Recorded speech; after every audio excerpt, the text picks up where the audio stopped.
Got like Hello, time stopped. Nice intro, solid and intro. we're live. Say it Hello, again with more everybody, feeling. and we're live. That better? Not better. Yeah. Okay. Hello, everybody. Welcome to D&D End Time Session 4. Hope everyone's having a good night. I'm just gonna dive right into a recap because we started on a cliffhanger. I'm gonna get right back into the action. So, Yeah. last week we were able to investigate more of the town of Hartrim, which hopefully after this week I don't have to ever say the name again. That'd be great. But yeah, we investigated more of it. We had a little bit of difficulty with some combat. Spaguglio went down a couple times, ended up coming back up just okay. Varys helped Spaguglio once. Sadly, as we neared the center of town, there was this crazy portal, and as the group kind of made their way to the center, Varys turned into one of the other creatures and then proceeded to make Spaguglio go unconscious once again. There was a focus on the portal that was destroyed by Crealis, and also the creature that Mega killed seemed to have a rippling effect, helping destroy it as well. As the focus was destroyed, the entirety of the haze kind of just lifted up, and the structures around it kind of uncrystallized a little bit, and everything looked like it was starting to kind of go back to normal. At this moment, a stealthy being snuck up along the rooftops behind Crealis, threw a dagger at Crealis, coated in necrotic poison, hit Crealis right in the back, knocked Crealis down to 1 HP, which currently Crealis is in a state of 1 HP and in excruciating pain. And then Spaguglio went and did a medicine check. Spaguglio found that it was necrotic poison, and that if it's not treated in 24 hours, Crealis would die. The group made some plans. Let me start the music while I'm finishing this off. The group made some plans, trying to figure out, okay, what do we do? The plan was to go back to town as quickly as possible, kind of trying to get help on their way there with the horn of silent alarm. And right before we left, as they were leaving town, a familiar figure of Bartholomew or Barty came out of the woods to greet them. And that is where we begin tonight. Currently in distress. So, exactly, that's roughly the sound that's being made. Somebody was running with Crealis over their shoulder. I just don't remember if it was Mega. I think it or was not. Mega. Oh, Mega was. okay. Okay. I was like, it had to be either I wasn't- I because it was not you. Nope. Yeah, I didn't have Crealis over my shoulder. I had her wrapped in my bedroll and was carrying Right. Aw. Yeah. Right. the wee bird. The wee-haired Crealis. Okay, so Barty comes out of the woods and kind of looks very alarmed at you and is like, what kind of eyes the bundle of Crealis in Mega's bedroll. I heard some terrible sounds. What happened? We need a vet or a doctor. Someone. We need someone. need a doctor. However, if we can stabilize her a little bit, I think I might be able to cure her with time. Okay, what? We will give you all the details later. This is Okay, imperative. follow me. Bob is back at the cart. We should be able to set up a little bit of camp and figure this out. He looks very worried at the bundle in the squawking bundle in Mega's arms and his. Mega takes off with said bundle towards the cart. He's Okay. like, enough talk. It's time for action. Correct. True. Okay. Let's go. And you all rush off towards the cart. You go to the clearing that you originally stopped and left the cart at. Bob is there by himself. There seems to be no one else. The two people that were there are no longer with him.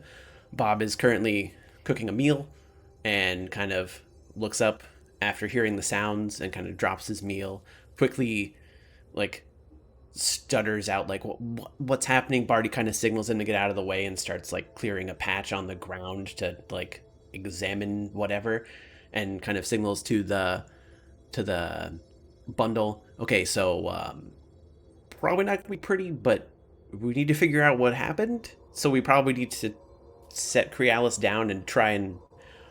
Mega nods. Yep, you'll set So Crealis down. Spagoglio told us what happened, though, right? I Barty told has you guys no that it was a clue.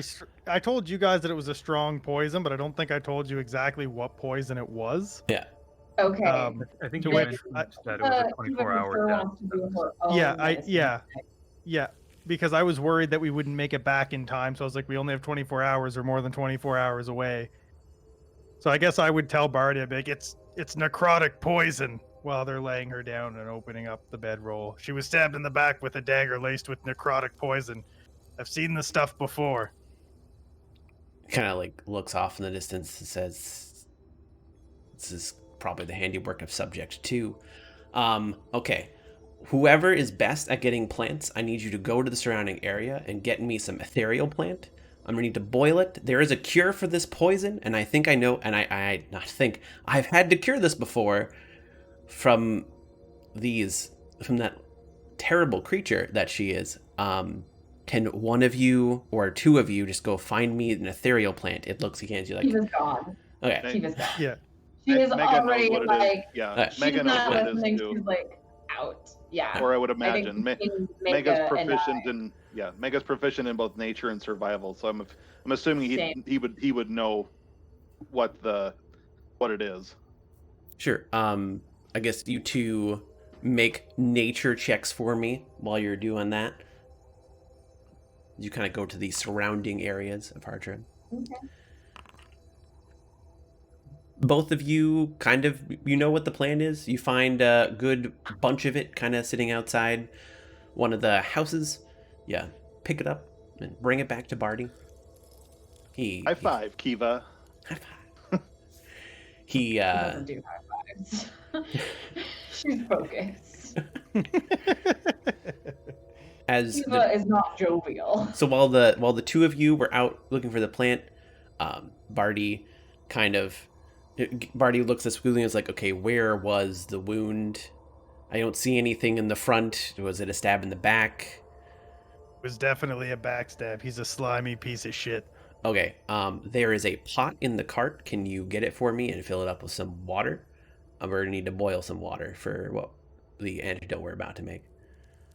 Okay. Spagoogly, one sec. I need to... No, Are we getting a long rest in like 2 minutes? Never mind. Yeah, We'll he does see. that. Okay. I was gonna say I could burning hands it and boil it quicker, but we might need that, so I'm not gonna do that. No, Kiva. Once Kiva's back, she could start a small fire right away. Oh, I can start a fire right away too. I just figured burning hands would be quicker. But we'll do that. Well, We're boiling water. Bob Fire's had no a cook issue. fire going. I mean, This there is true. Yeah, there you was just a didn't have fire any that he was boiling cooking water. his The dinner fire's over. not the issue. It's the pot with the okay. yeah. Well, Bob I'll has I'll also do at this that. point like completely stepped back and looks to be in complete shock as far as what's happening. He doesn't seem to be taking in anything at the moment because he Spagoglio can't runs handle over and gets the pot Yeah. and fills it with water and puts it on the stove Okay. and is fanning the fire to make it go big. You see Barty take a copper out of his pot out of his pocket and then drop it in the pot. And at this point, both Kiva and Mega come back with the plants. Barty holds out his hand.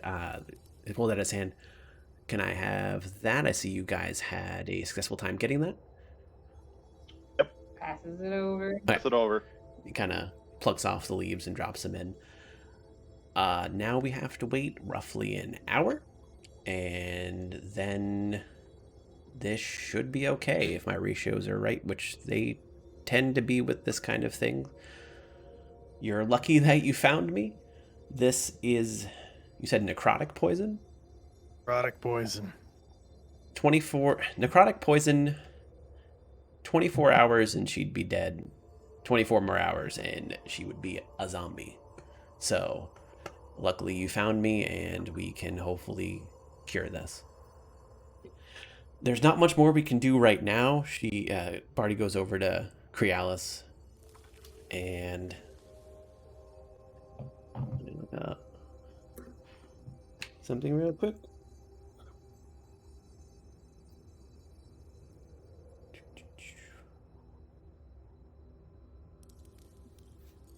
some reason I imagine this is gonna be like a paste, and he's gonna like do like a Simba kind of thing. And then that's just gonna fix it right up. What's on her back? That's just gonna work. That's just Oh, gonna dear. work. It's Okay. magic. He was probably over like patting the little roll that is Crealis, and just kind of like giving little hushes and it's gonna be okay kind of things while it's boiling. Keep us a tender beam occasionally. Crealis has 1 health right now, so sleep would have 100% worked. And he casts puts his hands out, and Crealis, you fall asleep. Oh, thank goodness. We it's going to take a little bit to boil, and I don't think anyone wants to put Crealis through that pain. We'll let her get some rest. If you all might as well sit around and tell me exactly what happened. I guess actually I should probably go first. You might ask, why am I even here? I owe you all an apology. I kind of acted like a stuck-up asshole when you first met me in town, and I feel really bad about it. I was trying to play the role of a specialist, which really isn't who I am. That's why I was brought in, but I know how to do my job well, but I'm not the kind of person, like, specifically he looks at Kiva. I feel like we got off on the wrong foot. I apologize. I'm here to help everyone and help all of you. I don't want to come off as this professional person. That's what a high elf comes off as, and no one wants to be one of them. So if you all accept my apology, and Apology accepted. We Thank you. appreciate your assistance. Absolutely. of course, anytime. Thought So- you were a pretty cool dude to begin with, but I feel like you might have thought that for sure. I thought it was pretty okay. Well, I felt like I acted just a little bit, not myself. I had a conversation with Greg, and we were talking, and I just feel like I could have been a little bit more personable to the people that I'm trying to help. So I came running after. What exactly happened here? This was supposed to be a simple, like, as far as we knew, this was supposed to be a simple reconstruction effort. Do we... Kiva kind of explains how there was this magical haze, how the people were transformed, transfigured, and essentially became monsters, and how they kind of had to manage and handle that while finding the source of it all, and kind of the connections to the book that she has. In fairly vague terms, she's not going to give away the details of the book. She's pretty private about that, but she'll explain everything else. Yeah, what we saw with the elf guy, he turned into one of the monsters. So we figured that all the village people turned into monsters, and they were really grabby. Yeah, they were pretty handsy. That's a first. We've heard of some pretty terrible things happening, but just straight up transforming into grabby things, it's a first for us. This ultimately was caused by a tantrum, one could say, from what I'm aware. A magical tantrum. That sounds about right. The effect of it doesn't sound about right, but the cause of it sounds about right. So I don't know how What do much you you mean? know of the Shadow and his 13 subjects. I'm beginning to know more. And she kind of like pats the book in acknowledgement.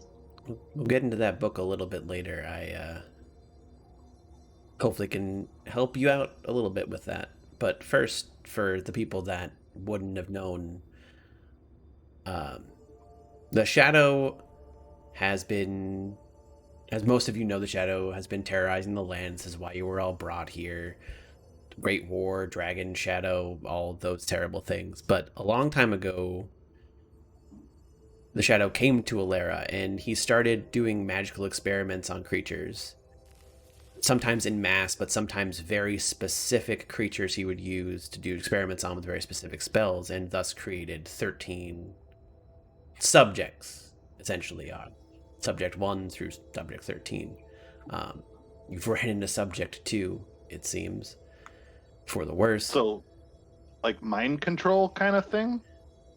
We don't know exactly how he got them to be on his side. That's something that we're hoping to learn. All we know is Seems they're like- followed by... He's followed by 13 loyal subjects that'll follow him pretty much no matter what he does. So maybe mind control. I mean, the effect that we just saw might indicate a little bit of instability in not only these subjects, but their ability to be controlled. That could be... I mean, that's probably both a great... Causing chaos is one thing. it's- And we know that kind of some of the other effects that have been happening. This, I feel, is a more rare occurrence. Maybe we could use that to our advantage, but I feel like it's rather dangerous to bank on that. But it's good. I mean, that's good knowledge. That's good to know that maybe he doesn't have as much control as we thought. Does the Shadow fight with 13, or does he send them out to do stuff? You'll see him occasionally with one of the 13. You very rarely ever see him and the 13 together. They tend to be his, for lack of a better word, cronies. As far as we know, they just do his bidding. What we're hoping... So like a magical mob boss. Essentially. Spuglia would understand this a little bit. I know a bit about that. What we're hoping is through that book, which, as far as we know from our research, is attached to the Shadow, we can learn a little bit more about him, because that's our biggest hole, is knowledge. We don't know anything about this creature. We don't even know if it's human. All we know is a creature showed up many years ago in Alera and started terrorizing. We don't actually fully understand why. All we know is it creates death and destruction in its wake. That book... He sure didn't look human. Who knows what's underneath that shadow? No one's ever seen him. I mean, maybe he is actually just shadow. Maybe it's not actually obscuring anything. I thought I remember, like, didn't I shake his hand at some point? Yes. He did have 5 fingers in a normal hand.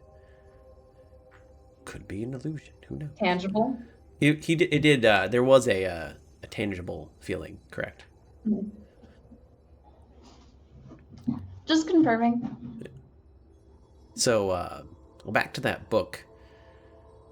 How many times have you used it? 3 times, if my counting is correct. I think it's 2.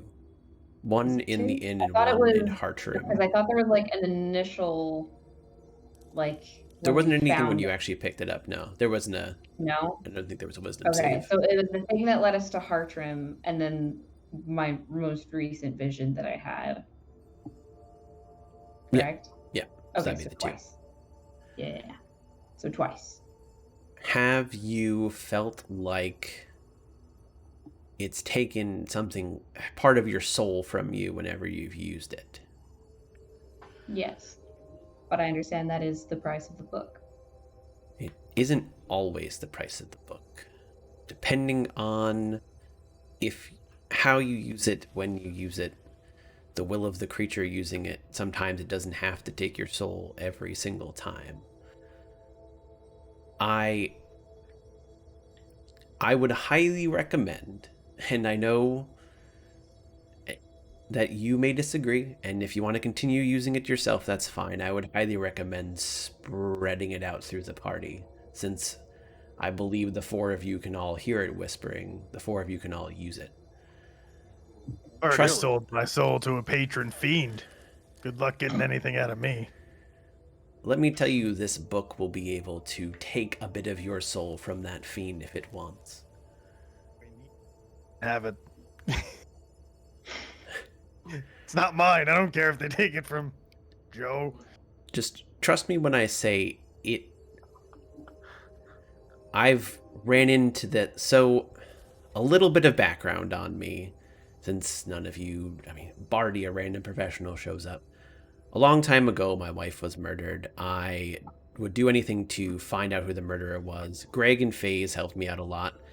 They unknowingly led me to a book of memories, a different one. And I used it time and time again to try and follow the trail. And apparently, after losing 3 parts of your soul to it, the book attempts to essentially consume you and make you one of its memories. If that happens, thank God it didn't happen to me. If it does happen and you are surrounded, if it happens around other people that are able to fight, there is a chance a terrible ritual happens around you where you are sucked through some of your worst nightmares. I had to relive my wife's murder over and over again, while FaZe and Greg fought off terrible nightmarish creatures, because I kept on using that book with disregard to any caution. I would highly recommend spreading it out through the party, because if it had succeeded, we found out later when doing some research, the memories in that book, so the shadow is powerful enough, chances are the memories didn't consume him at any point, but lesser creatures who use that book, or lesser beings, there are memories in that book of people that don't exist in the world, but should. Like, the memories, if you get consumed by the book, all you become is a memory. Your existence ceases to exist except for a memory of the Book of Memories. So wait. This isn't... Oh, go ahead, Mega. Well, are we sitting or are we standing around still? Your choice. I'm assuming, Kiva's probably sitting. Yeah, so Mega was sitting, but, after hearing all this, Mega's going to get to his feet, go over, reach down, pick up Barty, wrap him up in a big hug and be like, I'm sorry you had to go through that. That sounds horrible. And then kind of shake him a little bit. His feet are up off the ground. Yeah. He's a dwarf too, so you had to bend down, pick him up, and give him a big hug. Yeah. Even better. Yeah.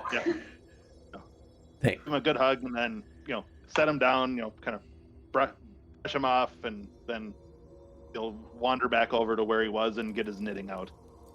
Thank you. So you mean to tell me that this... I've been under the impression that this is a book of memories, not the book of memories. You're telling me that this isn't like Shadow's book of memories. This is like just a book of a cumulative amount of memories for many people. So there are 5 Book of Memories that exist in the world. None of them look like that. That book has been repeatedly used. We don't know how the Shadow uses it exactly, but... So, like, we could dive in and see somebody else's memory. There's no guarantee we're going to see the shadows. When the book follows a trail, it will always show you the shadow's memory. It will always impart an item into your memory, and you will know the exact location of that item. The book's single goal is to consume memories. That's all it's ever wanted to do. So it will do whatever it can to get you to the next point where you will try and open it and find out what's next. So does that mean the shadow used this book at some point? Yes. So he was consumed by it to a degree. Even when the book is on your waist, it doesn't take the memories away from you as if it's feeding, but your memories will just kind of get imparted to it. Like, you'll still have the memories, but the books will also have the memories. It has a passive ability to just slowly fill its pages.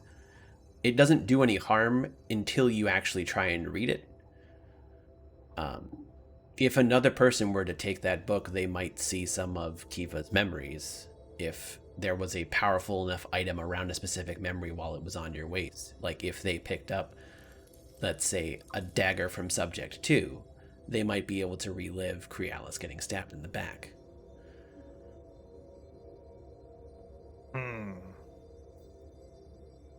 But as far as the chain currently goes, I believe you're following the Shadow's memories based off of he would be the only one that could probably cause this much destruction.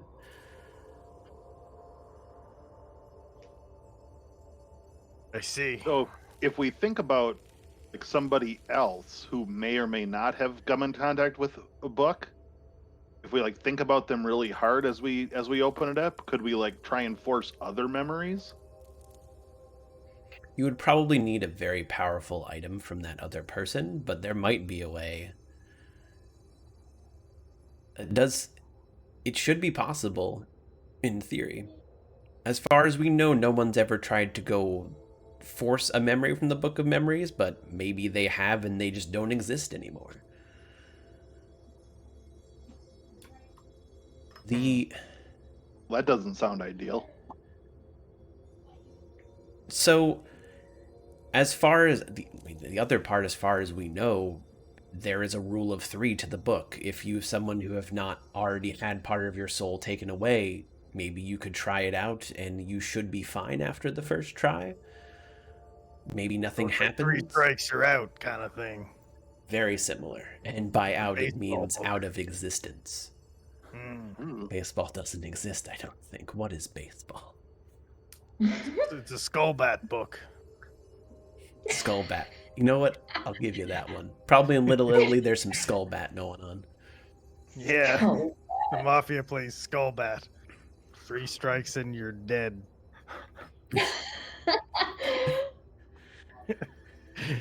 I feel like as a PI, as an investigator myself, you and I could share a hell of a lot of stories, Guglio.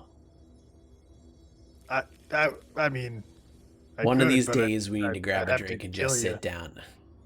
I'd have to kill you right back. Promise. Amazing. He just kind of looks at that comment, and at that point, he kind of looks up the sky. The sun is far enough. So you entered Hartrim at around like 11 o'clock, let's say, like right before noon. At this point, you probably did the whole Hartrim section in about an hour, maybe an hour and a half. So the sun is a little bit past noon at this point. He looks up in the sky and says that water should have been boiled for about enough time. He kind of looks down and takes a filter-like object out of his pack, takes the water, it takes a second pot, puts it down, puts the filter in the pot. It's a smaller pot, kind of like, it looks like alchemist supplies of varying forms to like make potions.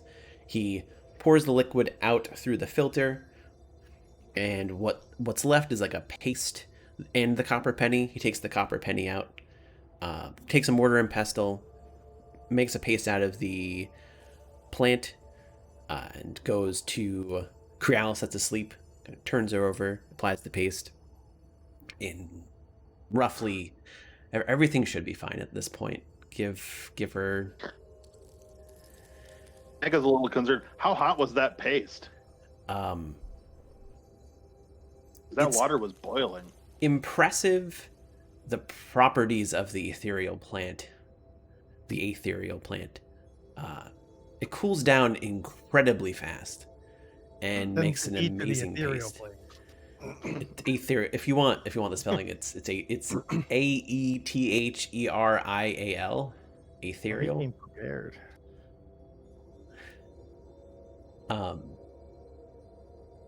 If you ever run into necrotic poison again, it is a couple pinches of that plant in a pot of boiling water with a copper coin. For some reason, the copper on the outside of the coin brings out some of the properties, some of the healing aspects of it, and then you just create a paste with the remaining plant. And the copper should still be useful afterwards too. Sounds easy enough. I'm gonna write this down. And we never saw necrotic poison again. Never again. I think we all should take a rest, and we'll get back to this tomorrow. There's it's midday, Kiva falls asleep. but yeah, I feel like I'm probably pretty tired. I rode all night, so I think we should all just go with sleep. There's a Googleo's Also, already people slept twice love today. Is a huge fan of sleeping during the day because it means more time at night. exactly. So if everyone So else like is as going soon to as fall asleep, Crealis seems attended to, Kiva is gonna just fall asleep in the middle of wherever. Nice.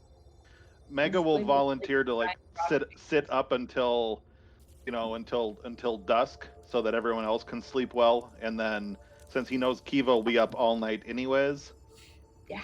He'll wait and then go to sleep at after second watch is done. Okay. But with those crazy magic monsters around, he's not gonna just let everybody go to sleep, and be sitting ducks. Makes sense. Okay. So, you guys are all going to take a long rest, including Crealis. Mhm. Everyone hit that long rest button in D&D Beyond. Where is that again? So, if you go to the character page, there says long rest on the top. It says share, short rest, long Oh, rest. yeah. Hit it. It's an L rest. Take long rest. Yes. It's an L rest. It's an L rest. But don't forget to So- hit the confirmation like 3 times. Yeah, because Yeah. it really wants you to Yeah. confirm that long rest. Hey, as far as I'm concerned, that way you guys don't take a long rest by accident and just, oh, sorry, my spell slots are back. All of a sudden, spell slots. Oh my god. So nothing eventful happened that night. You do hear the occasional noise of like a wild animal, or you don't really hear any cries as far as what you heard when you originally entered Hartrim. It's only just the occasional wolf, maybe little cawing of different birds. Nothing crazy. Okay. Yes. And minus the calling of Pained Bird. Correct, Painbird is now fine. Pain Bird is fine now. Poor That's little good. Pain Bird. Yeah, Crealis, I feel like, what time was that? Like noonish? Yeah. That she got the potion? Yeah. And The she salve. sleeps straight through until she's woken up the following morning. Yeah. Oh yeah, because Crealis has been through a lot. Okay. So you all wake up around the campfire. Barty's awake already, cooking everyone some stuff with Bob as well. And it says, well, good morning, everyone. Kind of looks over at Crealis and is like, I see you. Like, how are you feeling? She's like in like the blanket is just around her. Oh. He says, and he kind of looks up and just kind of does a little nod. Good. And it, good thing the salve worked, but like it normally does. Happy. Sorry you had to go through that. We did not expect Subject 2 to be around. But what's done is done. Everyone grab some food. We do need to start on our ride to Olenora to go help that city. I could go over some stuff as far as information about it. There should be also, like, while we're there, as far as anything worrying about restocking, you should be able to restock while you're there as well before we defend. So, yeah. First off, and I know this is probably a very big question from me, any specific questions you guys have on what we might have talked about or about what we're doing? Because I know it was a lot. Who gave you the information about what was going on here? Going on here in Hartrim. Yeah. It was just one of our scouts. So it was a known thing. Roughly a week ago, Hartrim was attacked and destroyed. The relief effort, the scouts, carrier pigeons, carrier ravens all went out with messages asking for aid. I know that some of the neighboring towns like Olenora had sent a few people. And we just got a message from one of our scouts that they needed aid. And it should have gone... Essentially, you guys were supposed to be there at the end of the...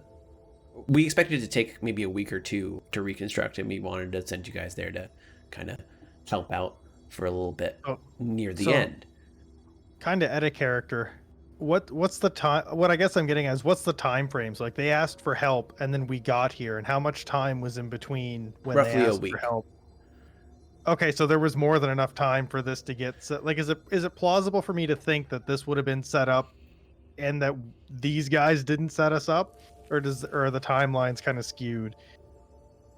I mean, it's plausible if Spaguglio doesn't Are you asking would Spaguglio think that these guys did it? As far as the Horizon I'm Walkers? wondering if they knew. Is what I'm trying to if they discern knew here. I'm about trying to it. find out if they knowingly sent us into this. Is what I'm trying to find out. You could think that. But I don't want to flat out accuse them of sending us in. So I'm kind of asking questions along the lines of who got the information, Right. how old is the information. You can roll an insight check if you'd like. I mean, it's plausible for you to be suspicious because a lot of crazy things have been happening. Suspicion is a plausibility for anyone. I don't think he's necessarily suspicious, but he's trying to ask those questions to see, like, so like if they got the information like a week ago, and then they sent us, it probably makes sense that they were working on old information. But if this was set up like 2 days ago, then it's like, well, yeah, it was about a week ago that the calls went out, so it probably would have taken like a day or two for all the carrier whatevers to get where they need to go. Okay, so we're working on basically 2 weeks behind, more or less, by the time we get here. And yeah, okay,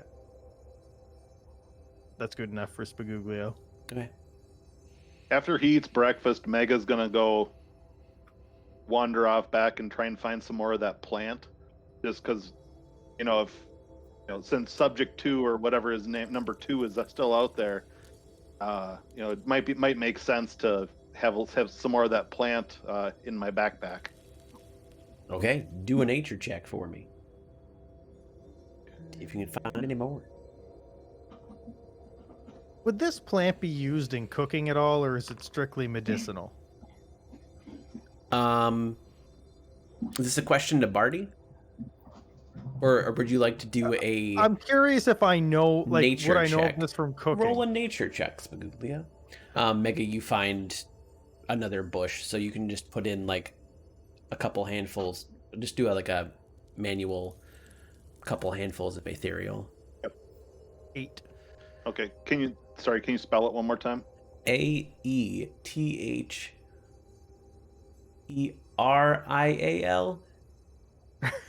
Is that how I spelled it the first time? I forgot to write it down, but I did spell it. Someone in chat, call him out. Call me out. Yeah. Okay, so Spaguglio, you don't know. You haven't really heard much of this plant. You knew the poison, but you didn't know the cure. So you haven't really heard about that plant that much. Okay. Okay. Kiva's kind of just been off to the side, taking notes, writing stuff down of like stuff that happened, and is puzzling through what she wants to do about this book. Because like on one hand, she would like not to die, right? Like that's a big, not dying is a plus. But on the other hand, It is a plus. she's not a huge fan of this organization. The Horizon Walkers. And so she doesn't 100% trust them either. And unfortunately, there are some people here that she doesn't 100% trust either. So she wants the info from the book, but doesn't want to injure people or give it to people she doesn't trust. Now, Barty was introduced as like a professional brought in outside the Horizon Walkers. So just as a note, I know it doesn't probably matter either way, but Barty is not part of the Horizon Walkers. He is a He's a contractor. He's a contractor. Yeah. He's an investigator contractor. And I can get that. I can get that. But I'm not like, her thing is like, okay, so we need this information and somebody needs to use the book. But there are a few people here that she does not want to use the book because they may give misinformation or like things might not come up clearly. She just is having a hard time trusting people. Devil's advocate, the people you don't like could die if they use the book, which would be a plus. All they need is to figure out sort of a thing, and everybody here knows that. See Spugulio use the book. Yeah, something happened with the thing and the stuff. Yeah. The shadowy guy did things, I guess. So, like, after a long time of just, like, sitting and thinking with this, she's going to just kind of she's just going to kind of, like, tell everybody and just, like, let it be known that I'm going to be the keeper of this book. We are only going to use it should the circumstances require it, and it seems like they may in the future. I will not ask to put anyone in harm's way, and I do not trust some of you here. We are going to just play this by ear from here on out. I think Mega's been transparent from the beginning, and that's a very mean thing to say. Who said I was talking about Mega? I'm not pointing any fingers, Fuguglio. I'm not pointing any fingers, but I'm just saying he's a really nice, transparent guy. And she's going to specifically tell Barty, like, thank you for this information. You've saved us a lot of potential heartache in the future by informing us of this. However, I wouldn't want to burden you with this book as you've been burdened with others before. So the other thing I wasn't able to say I forgot to say last night, if you have 3 strikes, you're out. If you go through 3 times and survive, you can no longer hear the book's whispers and look through it anymore. If you go through that process, the book closes itself off to you entirely. So I couldn't even, if I wanted to, I couldn't even read it. That's interesting. So wait, this is like at a character, but when he told us yesterday that he used it like a whole bunch of times, that was actually 3 then? No, I mean you can use it a whole bunch of times if you don't get the 3 times that it. Out of character, if you don't fail the wisdom save 3 times, you could use it a million times. Yeah. So he used it like 100 times and jumped. Okay, gotcha. Yeah. So he dove into that book a whole bunch of times and failed 3 times eventually. Yeah. Okay. Yeah. And so Kiva's like on the edge. It could, like, if she did do it, it might mess her up. If not, it's a 50-50. It's touch and go. Yeah. The entire morning, like, it's not the entire morning from when they kind of like wake up and are kind of when Crealis wakes up and is conscious, you can see that she's like kind of sticking very near to Mega through the morning, as things are getting ready. Just like not even like, and this is one of those things where Crealis isn't even necessarily aware of it, but it's readily apparent that Mega goes over there. She kind of like hops over. The blanket is full around her. Yeah. Yep. Gotcha. So once everyone's kind of done with their searching and whatnot for the plants, and as far as anyone else have any other questions, or are we pretty good at this point? Have you ever met or heard of the Duchess Maple Ellen? Have I? What's the Duchess? What? She's a high elf duchess. Okay. out of character. Should I know Part what of this my- is? Did I miss? Yeah, it's Okay. That it's my mother-in-law. I'm trying to save my Oh. sister-in-law. Ah, okay. Oh, it's out of character. Out of character. No, it's fine. um,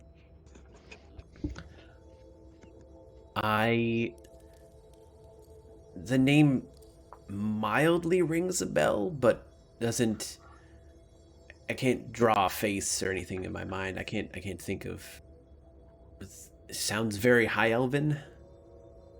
That's for sure. Yeah, she's definitely a high elf.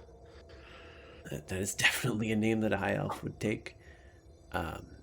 Very royal. I don't know. haven't. I don't know if dwarves really like the Eladrin very much. I don't. He's an investigator. I thought I'd ask. No, I appreciate asking. Always. We are. I mean, we're heading over there. Olinara is a high elf. Owned. I don't think owned is really the right word, but it feels like it's sometimes town. We are. Maybe we can ask some people there. See if they know. They might. Okay. I mean, it's a high elf. Chances are, if you ask another high elf about her, especially a duchess, they'll probably know exactly who you're talking about. They do know each other Alright. very well. Well, if you happen to hear where she is, please let me know. Okay, I 100% will. I'll even maybe send out some feelers, see if I can find out. I have investigated I in the appreciate past. it. I should be able to. This is my job. So, yeah, definitely do that. Okay. So I want to just do a little minor briefing for everyone. We all know Olinara. I just said it's a high elf owned, or a high elf town. Let's just drop the owned at this point. High elves, as I imagine you guys know, are not very fond of outsiders. They are... Dicks. Yes, actually, that was one of the words I was considering using. Accurate. Currently in the entire eastern part of the continent, like the ruling class, the ruling race is high elves. They even have a king and they preside over everything, and we can get more into that later.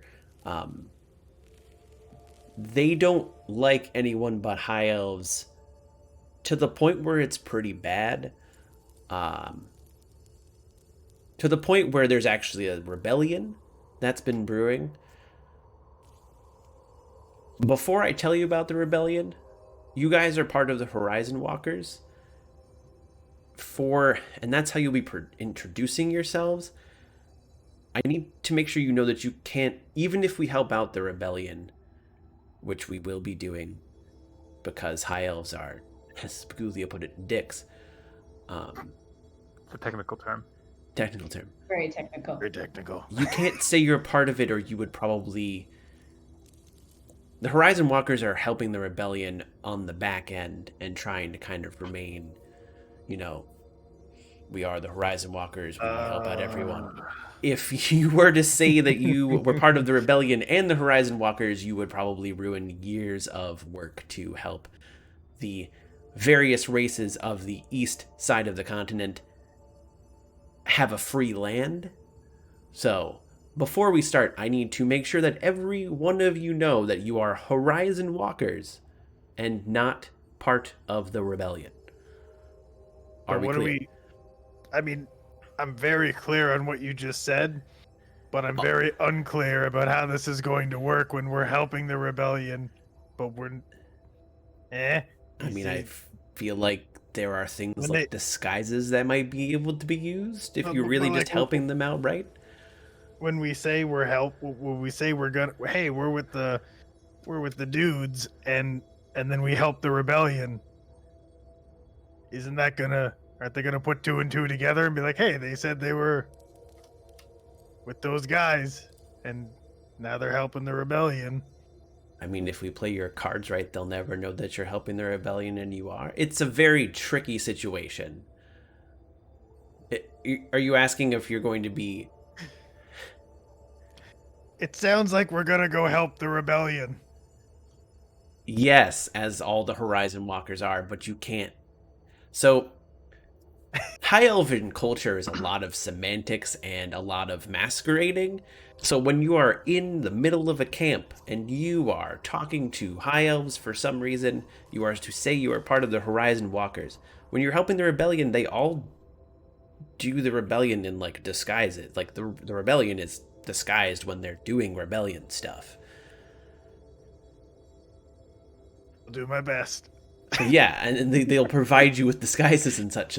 You will never be in a situation... What I'm saying is, if someone says, if someone asks you, like, what you do for a living, or what organization you're part of, if you're going into a council or something, you just say you're part of the Horizon I Walkers. just say I'm Gary of the Horizon, and that I train the new people.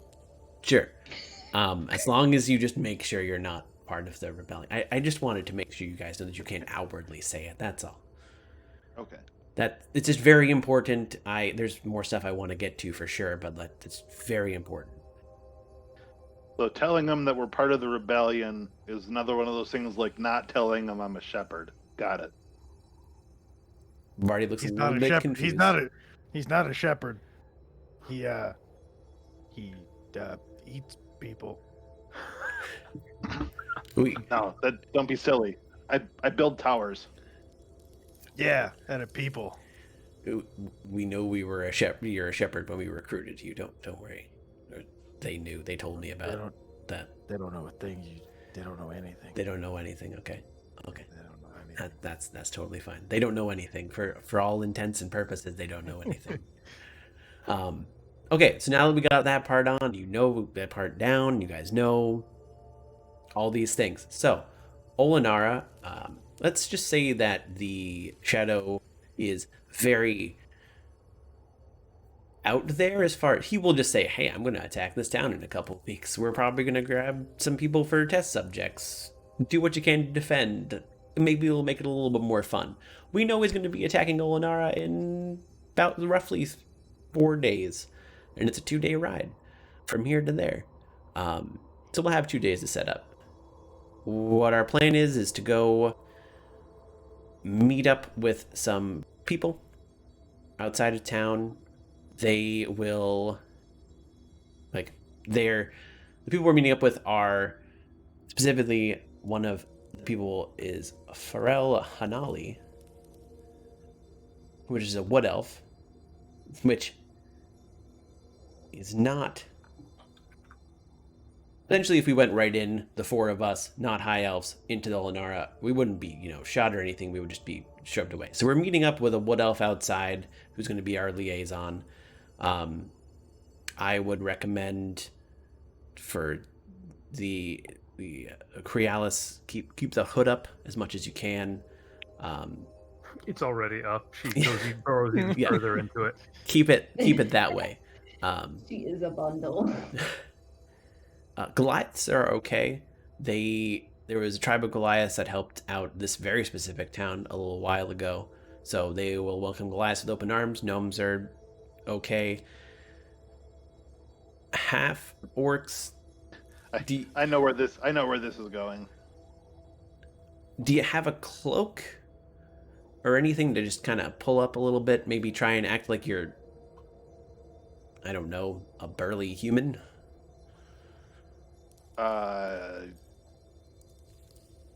Yeah, I do actually. Oh, So he perfect. goes digging in. He does have a kind of a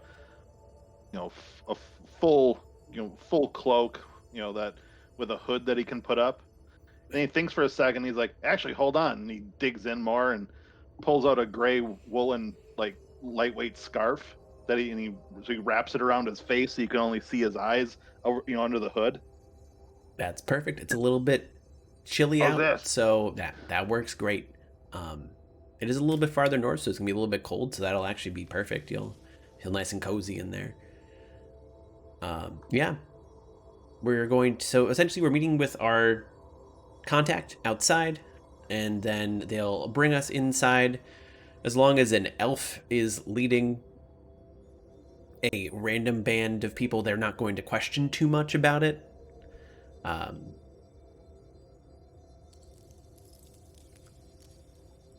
Greg should already be in there, so we should be okay once we get inside. Honestly, let me see how to put this. Our biggest thing is we want to get into the town. Olenara, since it's in a state of mild panic, they're high elves, they don't panic a tremendous amount, but when they're a state of mild panic, we're just afraid getting in the front gate as a group of 4 random people, they're not going to believe we're Horizon Walkers. That's why we're having you guys all you guys don't have any, I'm guessing they haven't given you a badge or anything saying your guys are Horizon Walkers, because I wouldn't wear one. Yeah, I believe FaZe thought that wouldn't happen if it gave you a badge. So yeah, we're just gonna have you guys kind of go in as that group. When you get into the town and meet up with Greg and have a leader of the Horizon Walkers, you should be okay. He's very busy right now, and trying to think why. We can handle ourselves. Yeah, we that can works. handle ourselves. Okay. Huh? We do not need your babysitting. Okay. I mean, it would be cool if I could talk to Greg at some point. I would still... business. Okay. So, this is how we're going to do it then, since you don't want our babysitting. Meet up with Farrell Hanali. She'll walk you through the front gates, so you don't need to worry about anything, and then go about the town as you wish. Eventually, there'll be a call to arms to defend it. Farrell Hanali is probably actually going to try and get a audience with the leader to try and talk them through some stuff. If you want to join her for that, feel free. If not, that's up to you. And that's pretty much it. If we're going to do this way, that's how we're going to do it. I trust you guys. Is there like a safe word or a password or something? Just don't act strange. And you should be okay. Don't act I wouldn't hold your breath on that, but we'll do our best. Yeah. At least some of us will. Do we have a man on the inside? I mean, technically, it's Greg. Okay. Cool. And I mean, Farrell Hanali is an elf, and she's known among other elves, so it should be fine as long as she's leading you through the gate. It's not just 4 random strangers. Okay. Okay, so we can make... All right, let's do it. We can make haste to the elven border. Let's do it. Okay.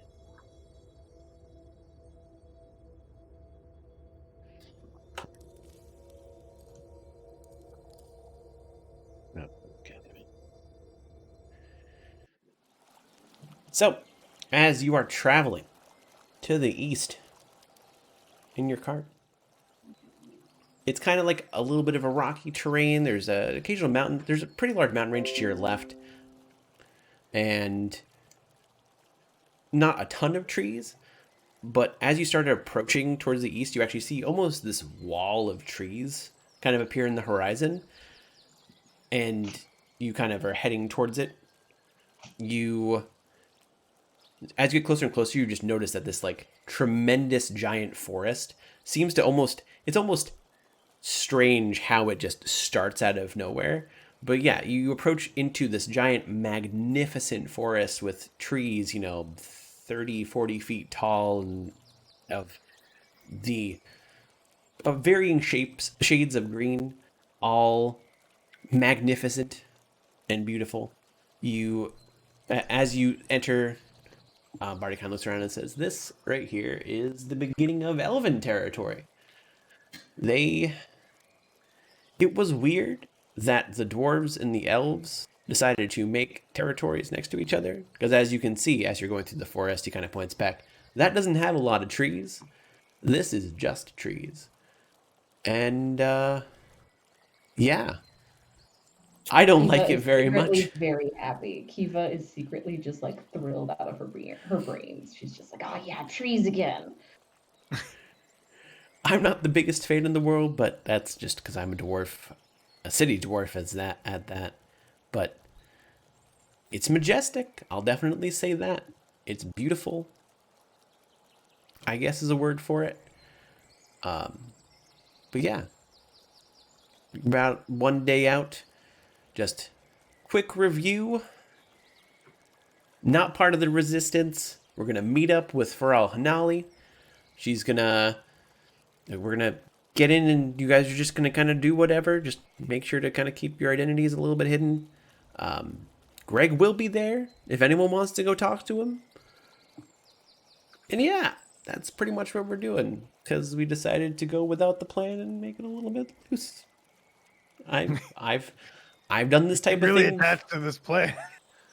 You know, it's fine. I trust. Were you up all night making it and now it's going to waste? No. Do you feel bad? No. You know, I've done things off the books before. Underappreciated, maybe. I mean, look at it this way: you did less work and you're still getting the same pay, unless you get paid per plan, in which case you're not. You get paid per plan. Yeah, It's a fool Yeah. game. I really need to talk to Greg about my pay. If I can get paid per plan, I'll come up with so many of those. yeah, but as you can see, not every plan gets put to use, my friend. You said paid per plan, not that it was used. I just need to come up with a plan and I get paid when for you it. bring it up with Greg, just don't tell him I mentioned it, because I know how deep his pockets are, and they are not as deep as they were a week ago. Oh dear. Anyway. will make sure not to bring up. Yep. Okay. So everyone would like to switch over to. Actually, I need to activate it. I was gonna say, I think we That can- map Oh, up I'm there. already there.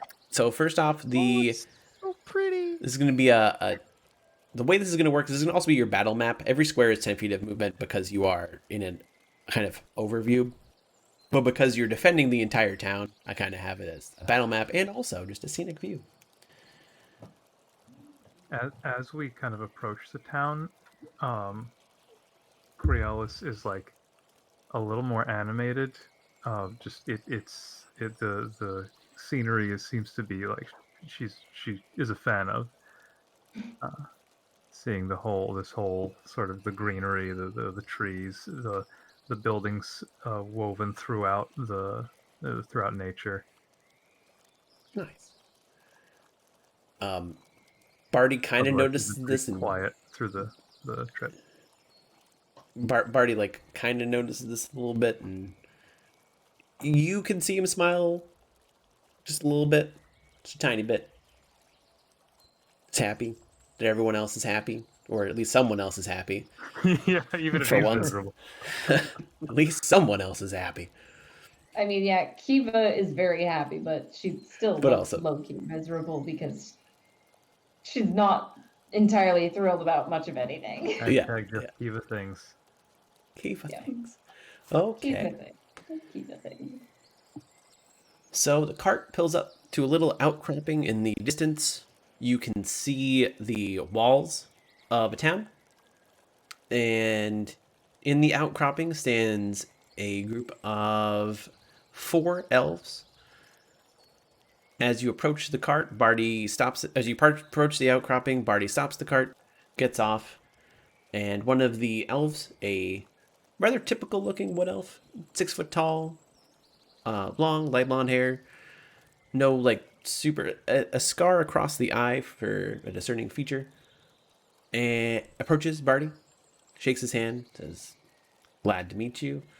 I see you. I'm happy that you finally arrived. Greg has told us that you will be showing up.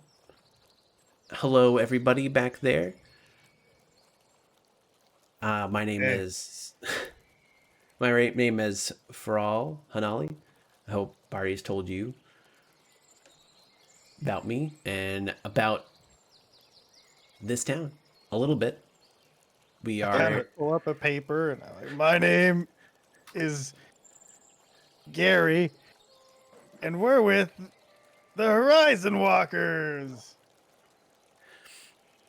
For all it laughs a little bit and is like, it's okay. We're the group of us aren't associated with the high elf hierarchy that is here, so you can use your real names if you want and everything. It's okay. It is. Yeah, my name's You're Gary. Okay. Gare Bear.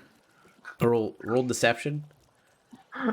I love Oh, it. you should stop getting me to roll that one. I'm so I good like at it. I mean, that's good though. It's your character. 17. Okay, Gare Bear.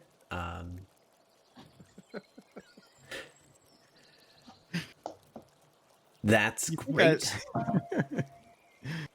Part of the Horizon Walkers, also great. If I could Notice get how we said it right this time. This is the first It's time. true. we've It's the not first time called it ever. Horizontal Warriors. If I could get you guys to pull up your hoods and make sure everyone's all ready to go into this lovely town of Olinara. It is a lovely town if you remove the high elves from it. It's fantastic. How tall is Crealis? Wait, Which I one actually is- did write this down, I think. Hang on. Would we be two dudes in a trench coat so I'd look human for being on top of your shoulders and nobody would ever see the bottom part of your body? 4'2". Between the two of us, we're We like make 6 one feet Goliath. tall.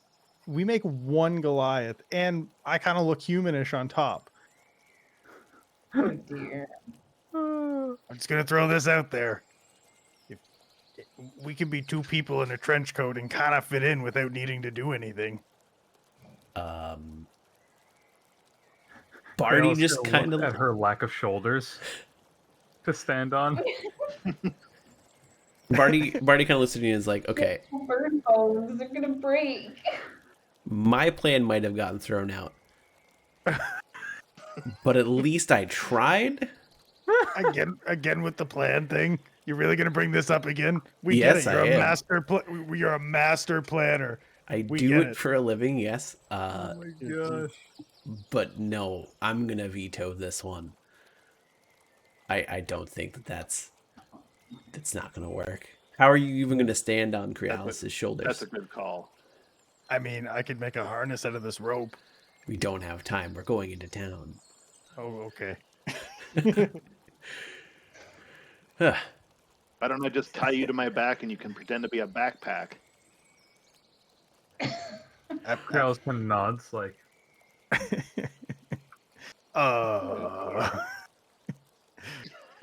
Why didn't it'd we be a come up very with noisy backpack.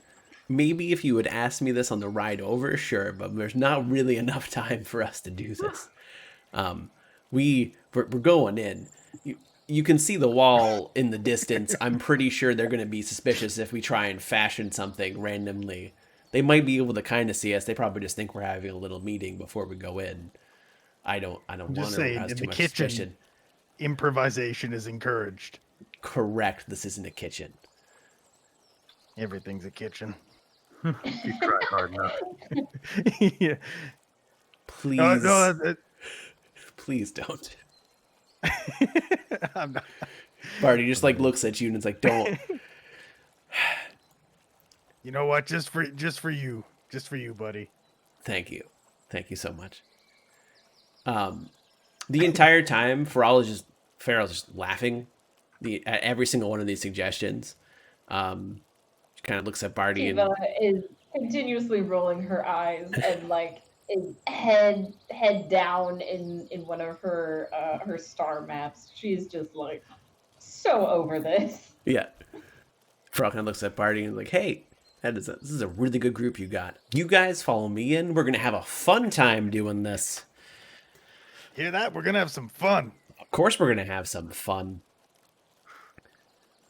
So The biggest, most like long exasperated sigh escapes from Kiva, and she says nothing. She's just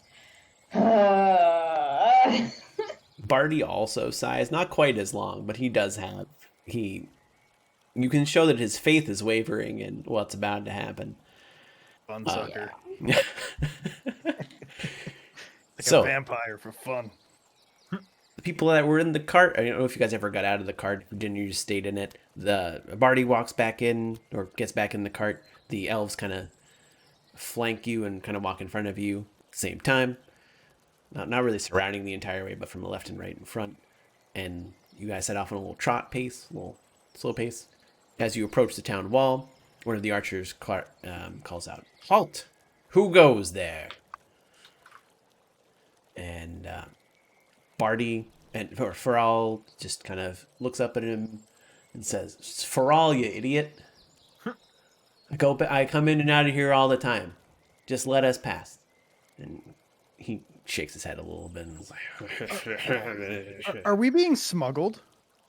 Or are we in view? "You're in view. You're just yeah, all no, like but it's, like, disguised." Okay. Tall Okay. and proud. She Yeah. is doing nothing to hide the fact that she is indeed a giant Goliath woman. And as Barty Okay. said, that was fine. No one seems to Okay. question it.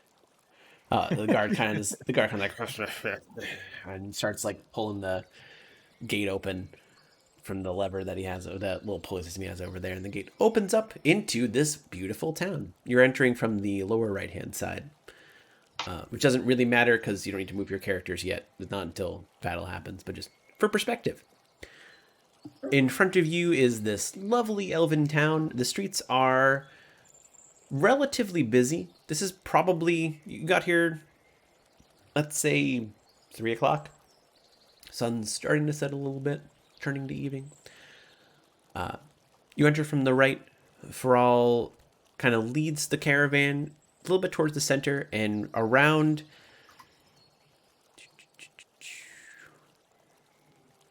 You guys stop right about here.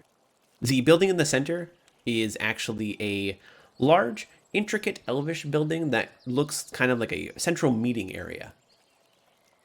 A bazaar? The grass outside, so like the place where the tents are outside, is the bazaar, and then the giant building in the center, that is a building, is a like large central, almost like a town center. Okay. Okay. It's a sports center. So is that it's like a domed building? Yes. Okay. It's interesting because the way it's built is it kind of curves up like a tree for a while, and there are some branches up near the top, and then it kind of domes off. Like it has elvish architecture, but it's also a little bit inspired by some other races at the same time. Mostly elvish. So you guys stop roughly around there. Faral kind of turns around and says, "Well, I got you guys in. Greg will be in the inn off to the east, probably doing some planning if you want to meet up. You guys should have free reign as long as you just... The only people that really scrutinize if you're high elf or worthy are the guards. So make sure you don't...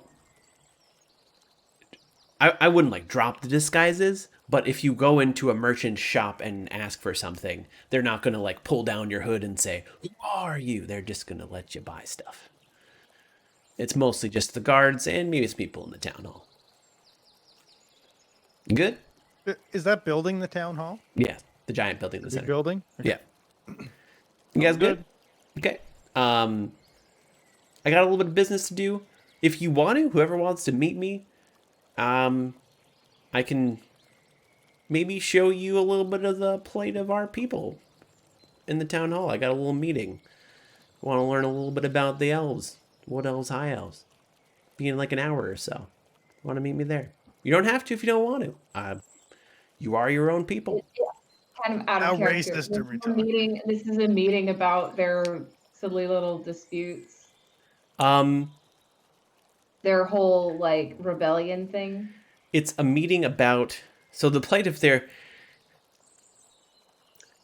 It's a meeting with the town elder. I think Barty said something about Farrell having a meeting or whatever. Or we're supposed to. Farrell was going to have a meeting at some point that you might want to be part of, as he was trying to set out your itinerary and then just crumpled up the piece of paper and threw it out. That you might want to join if you wanted to, I guess, understand what was happening a little bit more. I'll be at that meeting. I consider myself a political figure. She just outright laughs. I'm gonna like you. I like you already. That was great. Anyone else? Any questions? Nope. Thanks, Pharrell. Eva's just gonna figure out where the inn is and head that way. It's on the The east. inn and the shops. The inn. Okay. Well, you guys all have fun. See you in maybe an hour or something. You name it out. And Pharrell kind of walks off to the bazaar. The inn is over here to your right. Actually, no. I guess. Wait a minute. Oh my god! It's like 7 days away. The inn is over here. It's that big building, and then they're like even further.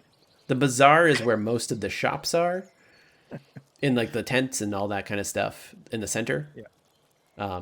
There are various, like, let's say, this building down here is a larger general store. Mhm. This right here is a stables. And that kind of thing. The other houses around seem to be just normal houses.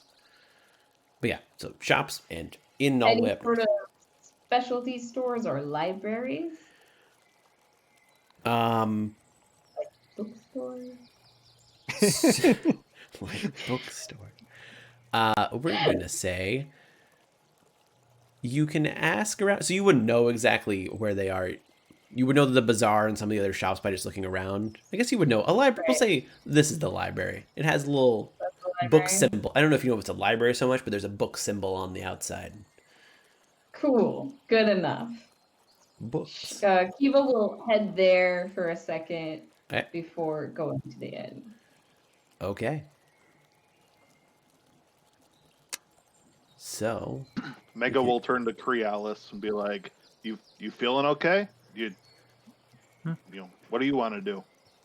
You see her kind of like refocus. She's been looking around, just looking around, and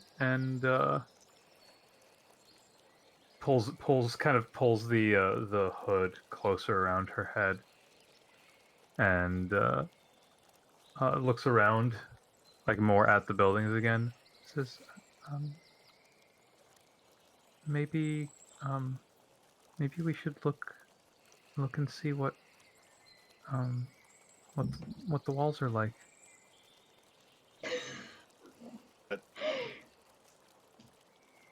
Sounds good to me.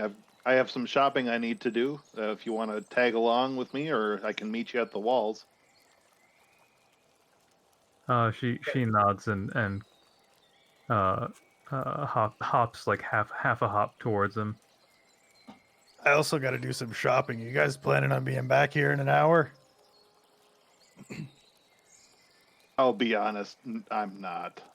You guys want to do the shopping first and then go check out the wall? I can still go to the thing and you guys can go check out the wall. Sounds good. I have some questions to ask and some people to find.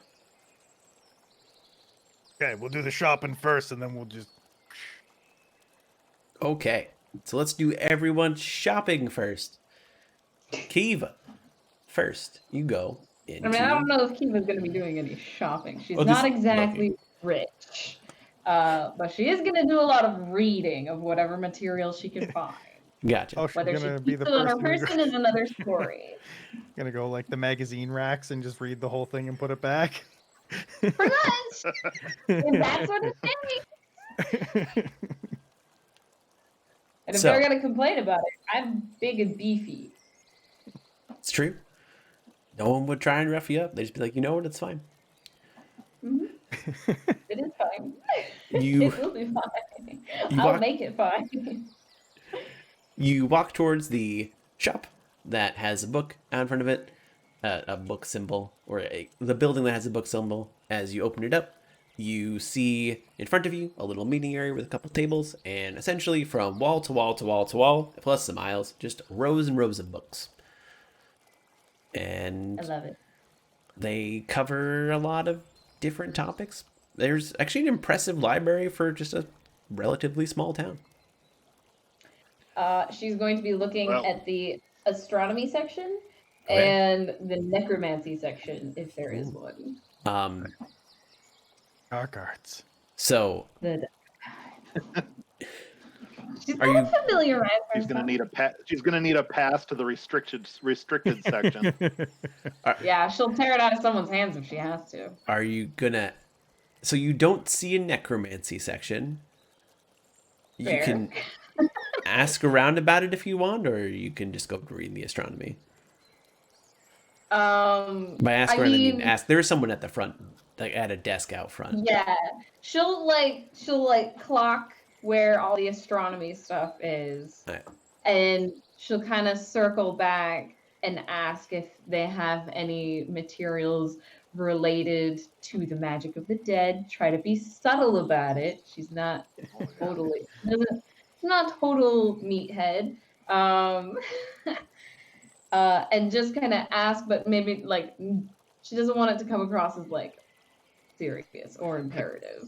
So I'm asking for a friend who's dead. If they wanted to come back alive, How would there would be a I book do about it? that? Would you have any books to help?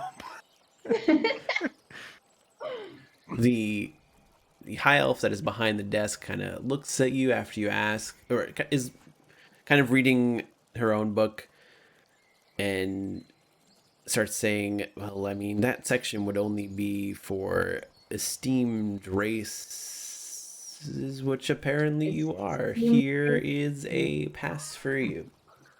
It's in the Thank back you. corner behind one of, there's a door in the back right. Told you I'd get that Just goes restricted back to- section pass. Of course, the Goliath asks for the restricted things. Hey, no one's gonna fight me here. Well, also Goliaths are considered one of the okay races. At least in this town. Whoa. By the high elf I standards, I'm not saying mine. I love all the D&D races equally. Just Okay, in this certain circumstance, there's a preference. exactly. In this entire eastern third of the continent, there's a preference. High elves, assholes. High elves are assholes. Confirmed. So, you guys go around the bazaar area. Oh, were you looking for anything specific? There are... Is there a shop or a tent that looks like it might have magical Actually- items? That's a good point. Let's go back to the necromancy first. Are you looking for anything specific as far as in the necromancy section? Sorry, I wasn't sure if you were referring to me. That's or the others. no, that's a good point. I probably should finish up this before I go. That's okay. That's okay. I mean, she is definitely looking for anything about the books of memory. She's also looking for just kind of like basic, like necromancy 101 or necromancy for dummies. So your just to cat's kind of dead. like, just to kind of like gauge how severe this necromancy is that she has interacted with, and be like, okay, this is pretty basic versus like, okay, this is a little bit more impressive. And anything that she might be able to find out about the shadow figure. I mean, it doesn't have to necessarily refer to him, but maybe anything like apparitions or ghouls, or liches, things that might be similar.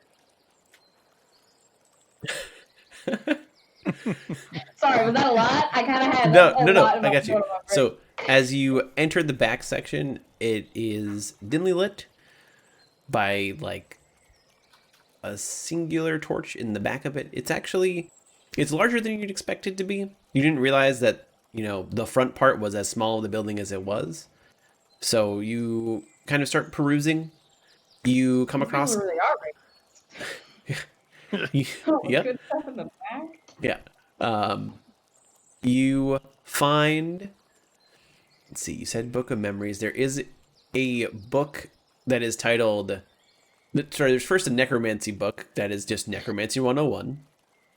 There is a book that is titled Various Literature of Necromancy and You, Mm-hmm.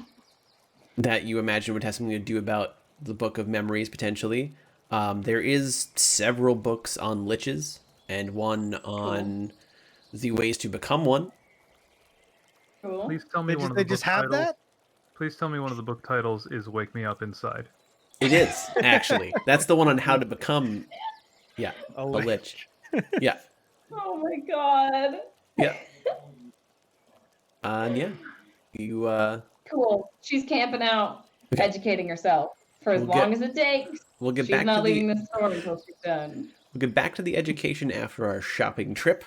So Cool. shopping trip. What you guys looking for? I have Anything a list, specific? so Okay. I'll let anyone else go. Megan Okay, just I am pulls out a looking- We list. all This have is what I'm plans. looking for. See, whatever plans you had, we have plans. If glasses existed in the world, would Mega have a pair of glasses on for reading? Well, pince-nez. Yeah, well, Yeah, you. absolutely. Thank you. I just imagined him pulling out the list of his little glasses and starting to read down it. Yep. That's great. So, I'm looking for a potion shop and a scroll shop. There is an alchemy shop. One of the tents actually is one of the tents is scrolls, and one of the shops, the building that's kind of let me get the square. This building right here is a potion shop. So scroll shop first. It's gonna be like this tent over there. Okay. You approach it. You see just a circular stall with a man, an elf standing in the center. That's kind of talking to one of his other customers, and around him is literally just a desk of scrolls that are sorted. So it's not like you're just going to get a random scroll. They are sorted into small piles.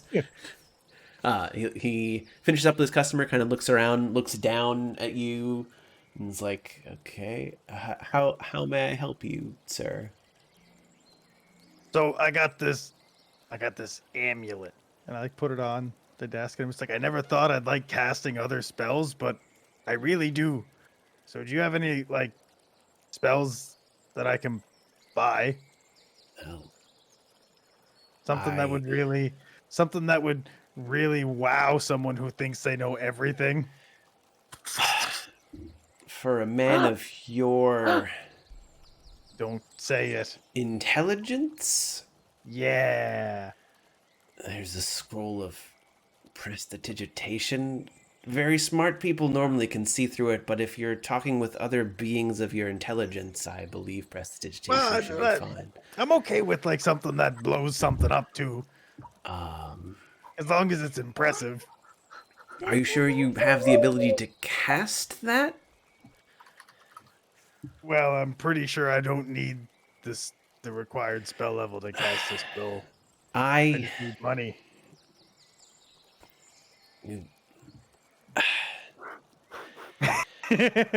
Okay. He kind of filters through some of his scrolls. Maybe you'll impress someone with this if you can cast it. And pulls it open. It's a scroll of fireball. Do you know what that is? Oh, I know what that is. How much does that cost? Probably a little bit steep for your coffers. 100 gold. You got like a small fireball. I don't think scrolls have cantrips. Out of character. I'm pretty sure cantrips don't have scrolls.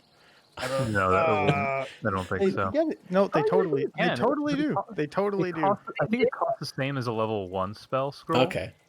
Because it's Yeah. a single-use thing. They definitely exist. Cantrip ones definitely Okay. exist. I don't think they're in high demand. You though. see him put the fireball down, and you actually see him go over to a section that has like is a sign that just says kids on it out I was front. gonna say a fucking Fisher Price scroll. Yeah. He pulls it open. Maybe your kind could do a scroll of firebolt? Impressive. You would think that, yes. Oh my god. How much is that one worth? Maybe I could part with it for 25 gold? I don't know. That might still be too steep for you. I don't know if we have anything that Whoa, would whoa, suit whoa. your kind. People are so rude. You're But, assholes. they are.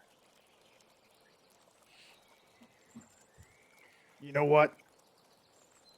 Make it 20. Roll a persuasion. I'll let you persuasion. We'll barter a little bit. Spaguglio's gonna try. Well, of course, he's a warlock. That's a crit. He, Sweet. well, I guess with Fail or there's a crit success, Nope. right? no? I'm kidding. I'm kidding. Crit fail.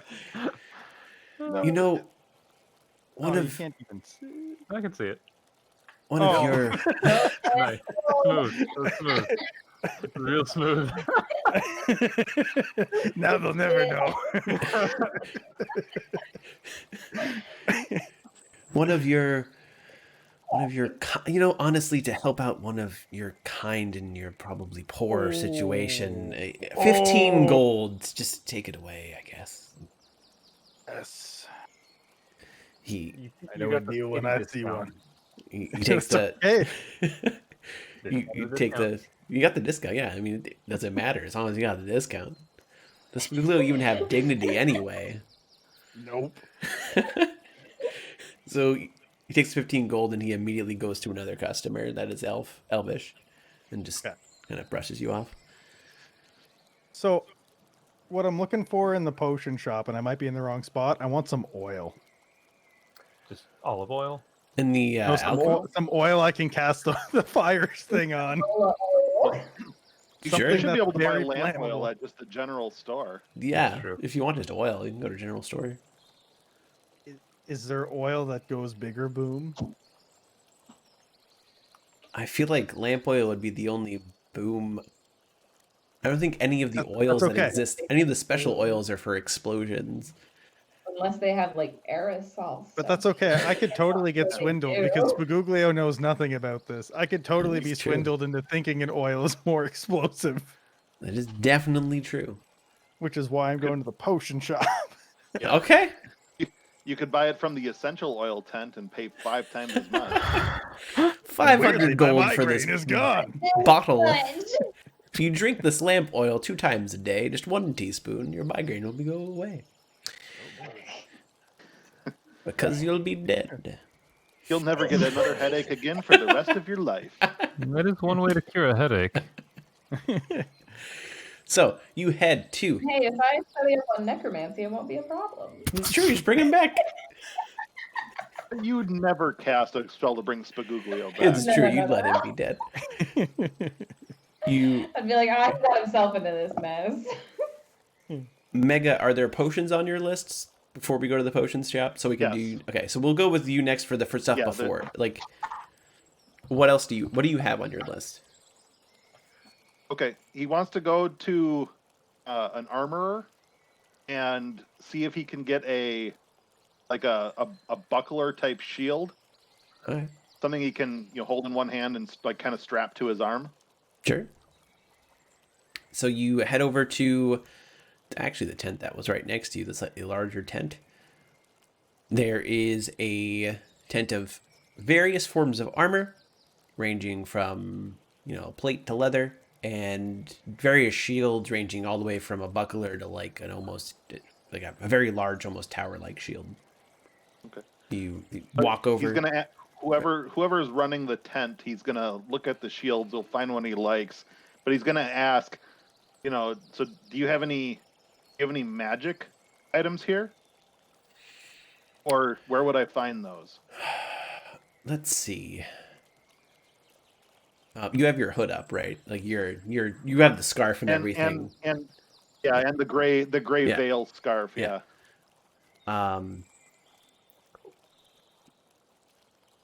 Roll a deception for me, I guess. Just roll a deception check, just a base deception check. Good. Uh-oh. That's a crit, even though it's a 19. It's a crit. So I mean, yes, actually, there's a shop for you, my Goliath friend. There's a shop just right next to the general store, and he kind of points out it's one right down to the left that has more magical items if you'd like. If you just kind of walk in all proud, they'll know that you are Goliath, which will actually sell to. Not like that. Some of the other people, if you know what I mean. I But yes, do know what you mean. of Wink. course. Wink. Like verbally, you say wink. Yeah.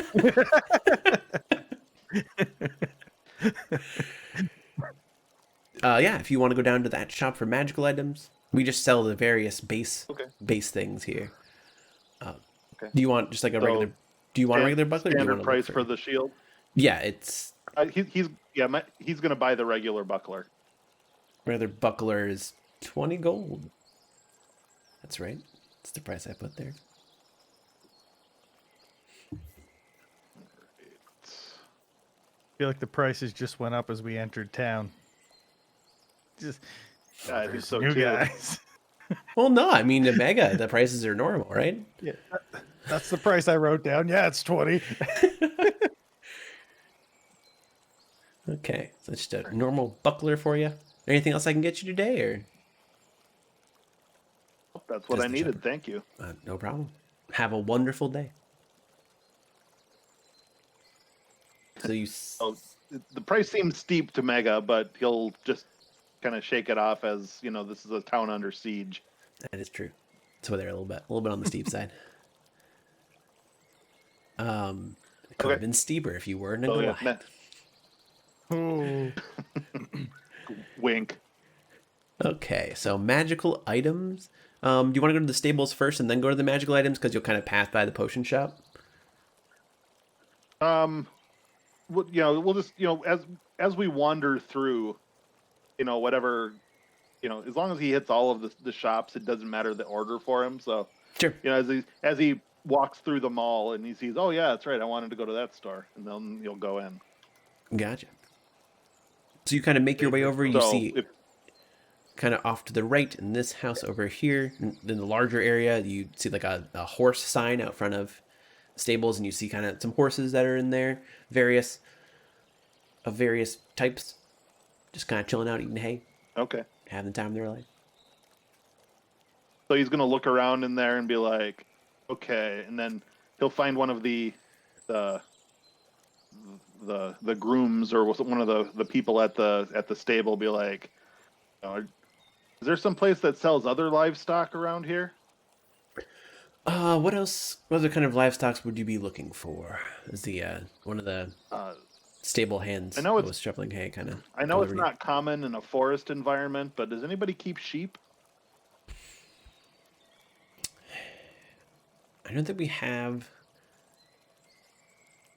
It's pretty rare to find around here. It's not in this town specifically, but if you probably maybe a quarter day's ride west, there's a little bit of a clearing for livestock, a larger farm called Name Farm. All right, I appreciate your time. Thank you very much. Placeholder farm. I was just about to ask about your backpack, and then you put that. Yeah. Backpack bar. That's because that's right. Bar. Stablehand notices it but doesn't pay it too much. He kind of looks at you a little bit of like a and then it's like, yeah, it's fine, and then goes back to work. So It's where I keep my tiny sheep. he looks a little bit concerned now, but goes back to work. Okay, so this is when the three of you will meet up and go towards the potion shop, because you're all gonna make your way towards there. So you go to the smaller building, pass right by the general store, which is on your right. If you do want to go back there at any point, you can feel free. There's one up here. And to your left is a smaller house, and as you approach there's a varying range of smells from good to bad, of smoke just kind of billowing from there. Not like fiery, intense smoke, but like some are calming, and then every once in a while, inside of the calming sense, there's a little bit of abrasive. As you open up the store door, the three of you kind of go in. You see just various potions on various. There's a large bin of potions. There are potions on shelves. There are various plants kind of hanging from the wall. There are certain items that you can't quite tell what they are, but they seem to be like roots that are drying, maybe. Behind the counter, just kind of sitting there chilling, is a high elf who's mixing a potion in a small little alchemy kit. He looks up and is like, hello, welcome to Alchemists Galore. What can I do for you today? Well, I find myself in the market for healing potions, and was wondering if you have any for sale or for barter. We do have some for sale, actually. Let's see. You are walking in with Spoogulio, correct? Yeah, we all would have went in together, I think, unless you specifically wanted to go alone. Mega wouldn't have thought to ask if he had something in mind that would have required being alone. He wouldn't have thought to ask. So. Gotcha. He As kind of far as he eyes. knows, he's in there with Crealis and Spaguglio. Gotcha. He eyes the two the smaller a little bit and looks back at you, and he doesn't pay it much heed right now. So he kind of he comes around the counter, goes to the larger bin of potions and says, "This is all our stock of various potions. There are some healing potions in here. Let's see, in this corner, there are 4 of them. Just regular healing for you guys. There are different levels of healing if you need it for any reason. They do go rather expensive, but if you have the coin, I'll gladly give them to you." So we are here with the Horizon Walkers. I don't know if they've perchance organized a discount rate for the upcoming defense of the city. They haven't, as far as I know. I don't think I haven't been told of anything like that. See, they told us that if we that there were stamp cards, like buy so many get one free, and that someone had already started one. Sir, why do you walk in with these people behind you? What? You can ignore them. They're my valet and my servant. Okay. Strange people to have for He'll turn around and servants, he'll kind of turn around and give Spaguglio a meaningful look and kind of cuff the back of his head, be like, quiet when your betters are speaking, but his eyes are pleading like, please don't mess this up. Oh my gosh! Can I cast Minor Illusion to make him look more Goliath-y? Ooh. Right here, right now? So you can't cast Maybe. it stealthily Oh, okay. because you don't have a feat that lets you do stealthy spells. Because I believe there is a voice There is. portion of Minor Illusion. Could, if you want to, it just would be pretty obvious that something is happening magical. And it is a high elf, and they do. Wait. They do. It just has material and somatic. It actually doesn't have a verbal component. Don't you still need the feat to actually be able to stealthily cast a spell? Maybe, I don't know. It's okay. It's okay. We're good. Okay. We don't have to read too far into this. We're good. If they It's already believe funnier he's a this way. Goliath, It is funnier this way. if they already believe he's Yeah, a I mean, you Goliath crit his deception check. on somebody else. I mean, that was actually just for the general disguise, essentially. And he's Okay. walking in with confidence. Yeah, actually, Mm. very, very confident. Oh, yeah. Mega. Yeah. That's what Pharrell said. You know- Walk with confidence, you'll be fine. It's true. Mega's like, I've got all the confidence in the world. The heck with this. The shopkeep kind of looks at you and look at. I'll pay them no heed. For these are normally sure, these are normally around 50 gold a piece for a healing potion. We can do it for 25 for the Horizon Walkers. I know it's half off, but for your first 4, we'll say. Excellent.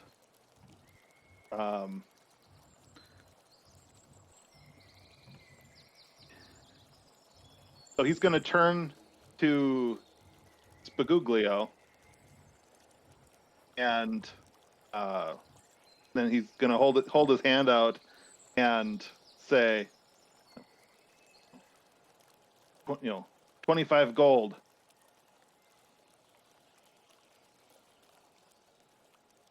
Spaguglio gonna do.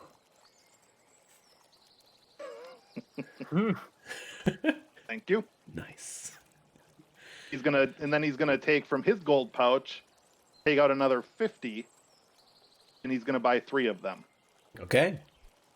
He takes the gold. You know, it's glad to see you keep them in line. That outburst must have just been a strange thing. Is there anything else I can do for you? We're fairly new here. I was wondering if you knew if the hold on one second. I forgot the name now. I was wondering if does the Duchess Maple Ellen live close to here, or is she in town?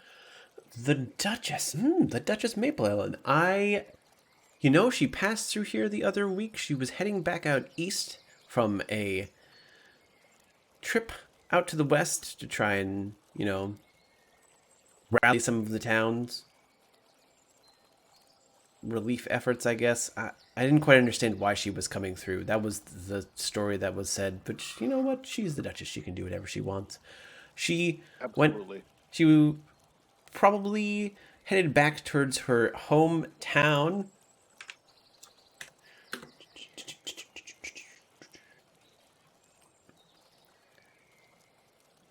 Of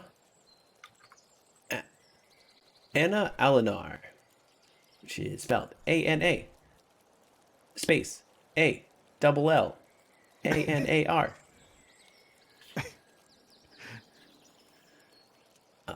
It's Excellent. I'm sorry I missed her. I'll have to pay my respects if I run across her later. definitely the Duchess. Is And then, if you'll allow me to ask one more question, have you heard? Has her daughter Rose Ellen, has she been married yet? Oh, that was, from what I've heard, not yet. She was set to be married, but something happened apparently. All of us were told that it's fine, that everything's doing okay, but between you and me, and don't tell anyone else this, something seems up with that one. Something definitely happened. I've heard the same, that something has happened, but I haven't heard anything else. But I'm sure the Duchess is more than capable of taking care of any wayward child issues. Children are often like servants, strong. Are they not? And he'll kind of laugh to himself. It's true. It's very Thank you true. much, sir. It's been a pleasure speaking with you. We will take our leave now. Anytime. Have a marvelous day. You too. They'll walk out, and Mega is gonna visibly oh my god. Galadriel, piece of shit. So, he'll look at Spaguglio and be like, "I'll pay you back for that," or here, he'll hand him one of the healing potions. I figured it'd be better if I took the lead on this. I don't think they were going to talk to me. Oh. And then he'll give one of them to Crealis as well. She holds it, looks up at you, looks down at it, kind of tries to hand it back. Mega's already kind of turned around and is walking towards the magic item place. She's so awkward. It's adorable. It's great. Gotta find some way to Tries. play out She the just tries. 8 charisma. I feel like I definitely need to hit up the general store at some point since the potion store won't listen to me. Maybe the general store is better. Who knows? Oh, you said the general store is like right next to the racism everywhere. Yeah, they're side by side, right? Yeah. the well, general store is close. right next to the magic item place. Yeah. You guys can split up if you want, or it doesn't matter. I'm definitely not going way around because I want to be back in an hour. Gotcha. You could go to. If you both split up, you'd probably be able to get back in time. Well, they don't seem to care if they get back in an hour. So Right. I don't... So you either, I guess, Spagulio either goes to the general store or the magic store at this point, if he cares. He's not going to go to the magic store Okay. because they're going to snub him. So he's going general store. We will do the magic store first, and then we'll go to the general store. So, Mega and Crealis, you walk into the general store. There's a sign out front that says "Wonder of the Stars." You enter, and there are various magical items, certain magical pieces of armor, weaponry. There's also just in like panels along the right wall. On the left-hand side, you see various, essentially everything. You see bags of things. You see different wands. You see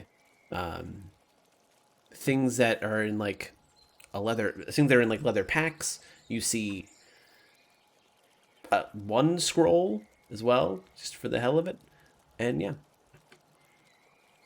And in the back, there is a guy behind the counter just dealing with a customer. Hi, Elf. Hi, Elf, of course. Okay. I think it's got to figure out, keep acting like a fancy pants. Yeah. I mean, you after the exchange in the other store, Crealis has like, but as we kind of approach, she'll go up and kind of tug on your bag and hold out her hands to hold on to it. Oh, Mega gets it. Yeah, so he'll take the bag and give it to Crealis, which is kind of funny because it's As big a as fairly she is. large bag. Yeah. She's carrying it like this too. So he'll go in, he'll look around a little bit, see the guy, nod, make his way over. He's like, hello, sir. I'm here to see what you have and to see if we can maybe do business today. Of course. What were you looking for? We have a variety of Excellent. different magical things. Anything specific? I'm looking for magic items of the defense persuasion. We're with the Horizon Walkers, as you know. There's been a threat made against this city, so I'm just looking for anything that can help us to maintain the glory of the city. Anything that would help with armor or like a defensive knick-knack, anything along those lines. Let me look and see. We have... Well, what kind of armor would you be looking for specific? Like, what kind? We have magical armor, but like plate, studded leather. Like, what basic kind would you think? I'd be looking for something that's not for me, obviously. I don't fight, but Right. my servants and men at arms, they are small. They are a bit smaller, like this one, and he'll kind of make reference towards Crealis. To the And bundle. Yeah, the walking bag. And kind of tries to look over the bag a little bit, and it's like, okay. You do need to make sure servants are armed, since they'll be the ones fighting. We don't fight, Absolutely. of course. maybe something small in a leather, studded leather, variety. I can do. We do just have a studded leather. It. Decide whether I want to give you this. You know what? I'm gonna say screw it. We do have a studded leather in the slightly. It's a +1 studded leather. I could say it as like we have a slightly stronger studded leather for you, but that's what it would be. Well, he'll I'm sure. So A keep in this slightly is cuddlier leather. this is Mega and Crealis, who neither of us are magic users. Yeah, So I'm sure he can give some sort of like explanation as sure. to the nature of it, which is just whoosh. Right. Used car But salesman slang. Mega's nodding. It's like, oh, yeah, absolutely. He's just desperately play acting to the best of his ability. Yeah, so it sounds wonderful. Amazing. So, and for an item like that, what would you be looking for?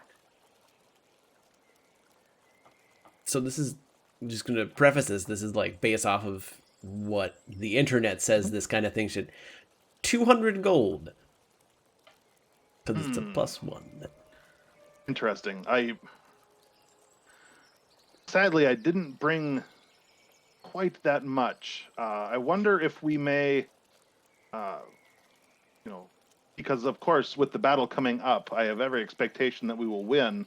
I was wondering if I could leave one of my items with you as a guarantee that I will be back with full payment. What would you be leaving? We do occasionally barter. It's not very high elven, but from time to time. So he'll turn, Crealis, my bag, please. He'll, kind of, motion to come, step forward. So if Crealis brings the bag over, he'll open it up and he'll take out the talking doll, and he'll set it down and say, this is a magical doll. It has a variety of uses. Can be used to stand guard at night. Can be used. You teach it a phrase and it will repeat it back. I've had it for it's been in my family as long as I can remember. And to my knowledge, I've never seen another one in my life. I was wondering if I could use this as barter. Roll a persuasion check for me. I didn't know this was like a thing you had. Yeah, he has a I'm a talking. little That's one of the items confused. that FaZe gave him on the ship. Oh, okay. Talking doll. Is there? It's so creepy. It's magical. Is there maybe another smaller object as well? Because that by itself doesn't quite add up.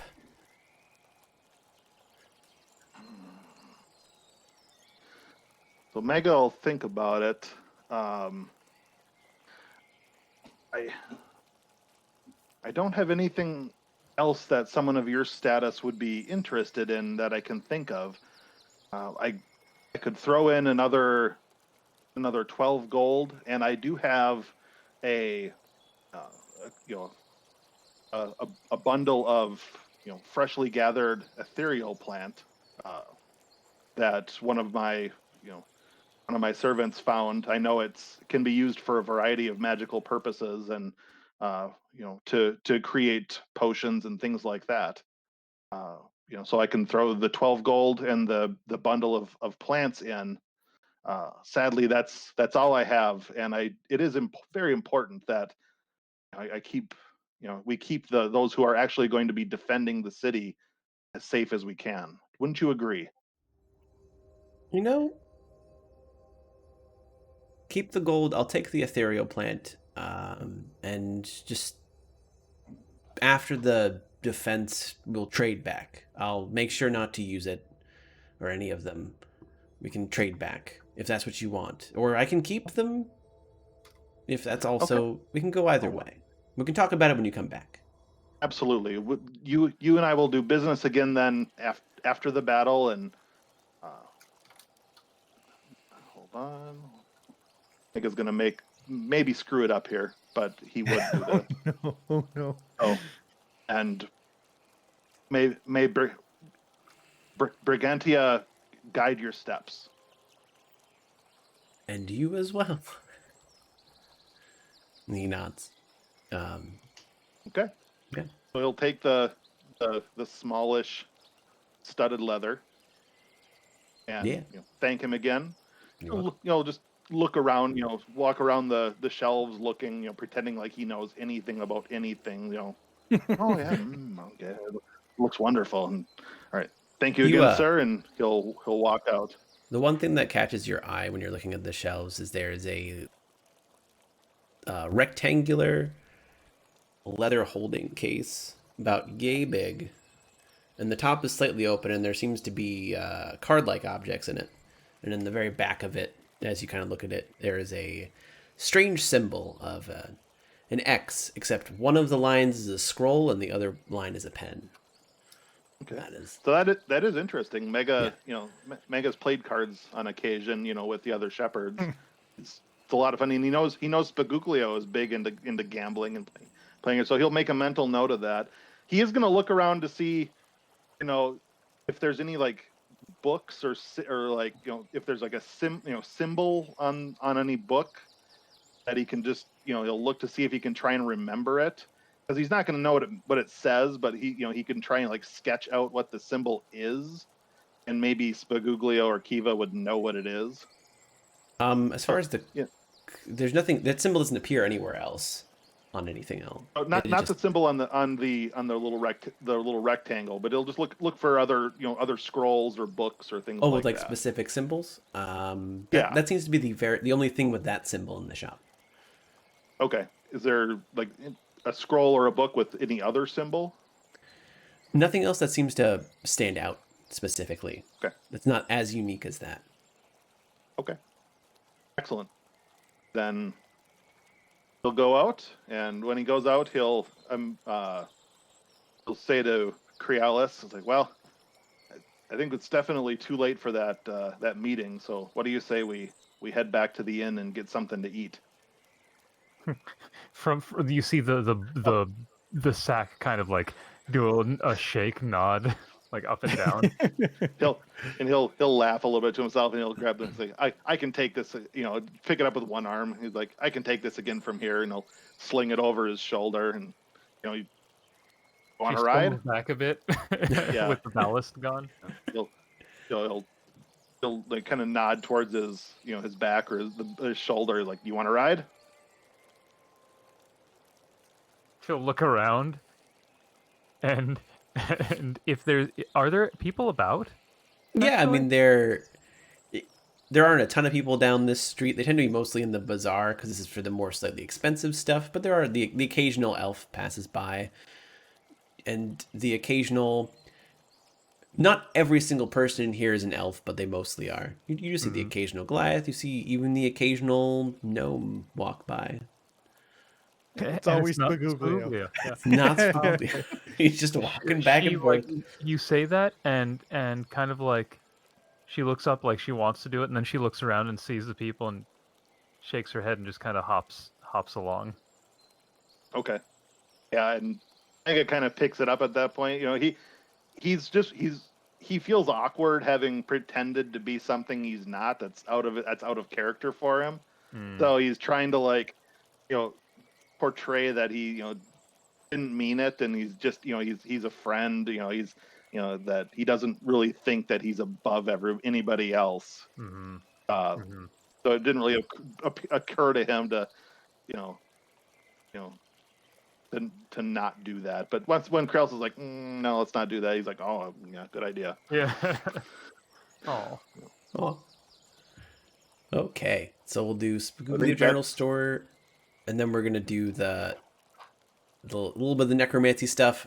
Then So first, Spaguglio General Store. You walk into the store called Olinara Goods and More. Is it an Eladrin? What, you mean the sign? No. No, Is the shopkeep a high elf? Yeah. Actually, no. It's a Goliath.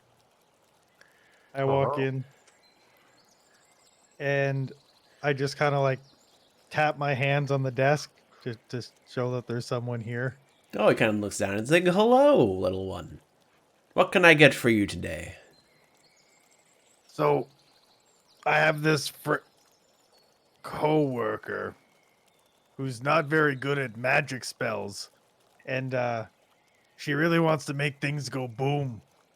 You got any oil that I could suggest slash buy for them? Sure, we have. I have an entire, essentially, keg of lantern oil over here. I don't think you'd want the whole thing. I don't think you'd be able to carry it out.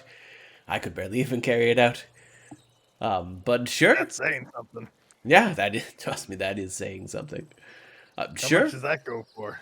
How much would you want? It's about a gold for a flat for 2 pints. Let's say 2 pints. What would it be?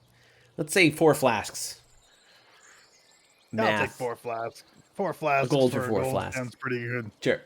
Sure. And he kind of goes to the cask and pours out 4 flasks and hands them to you.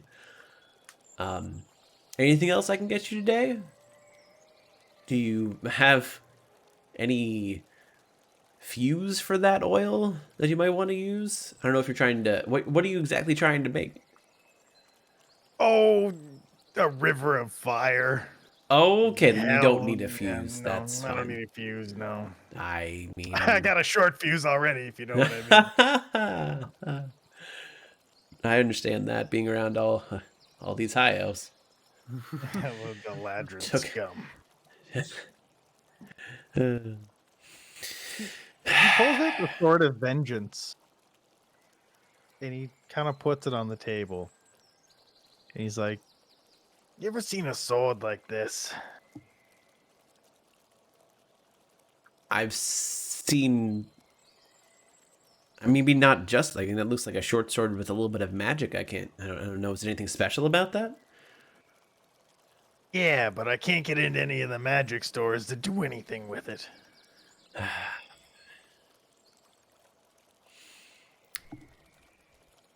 I wish I could help you. I don't really know any magic as far as... I really can't take magical goods because I wouldn't know what it's worth. That's fair. As far as magic If- stores... If something were to happen, I'm here with some friends, but if we couldn't manage to sell this, would you take it somewhere and sell it for like a commission? Sure, I probably could go into the magic store. I know the owner just fine. Okay, I'm gonna go talk to my friends, and if I can't get it dealt with, I'll probably come back. Sure, that works. It's I understand it's a rough time in this town. Don't tell anyone I said that. It had to go through a lot of hoops to be able to actually open up a store as a non-elf. Even as a You wouldn't Goliath. imagine the hoops I had to get. You wouldn't imagine the hoops we had to go through just to get here. Oh, I can imagine. Don't you worry. Anything else I can get for you today? Do you sell postcards?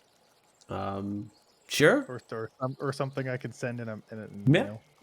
We actually had recently a carrier raven service open up that we can send it for through if you'd like.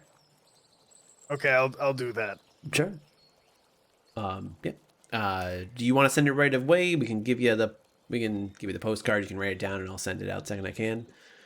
That's what we're gonna do. I'm gonna actually type you something in a Discord DM, Okay. but just assume that it all happened and I'm sending it, and that's cool. How much does it cost The to whole get that done? package with everything is a gold. With like the sending and everything. Rent must be expensive here. That's the Goliath rent is rather expensive. Trust me. Okay, 1 gold. He does it. Okay. Okay. Okay, that's all for the Spaguglio. Gotcha. So now we get the necromancy book. So first you're going through the book about the Book of Memories, or the book about necromancy books, and there is a passage on the Book of Memories. It tells you what you've heard, plus it goes over a little bit of the creation.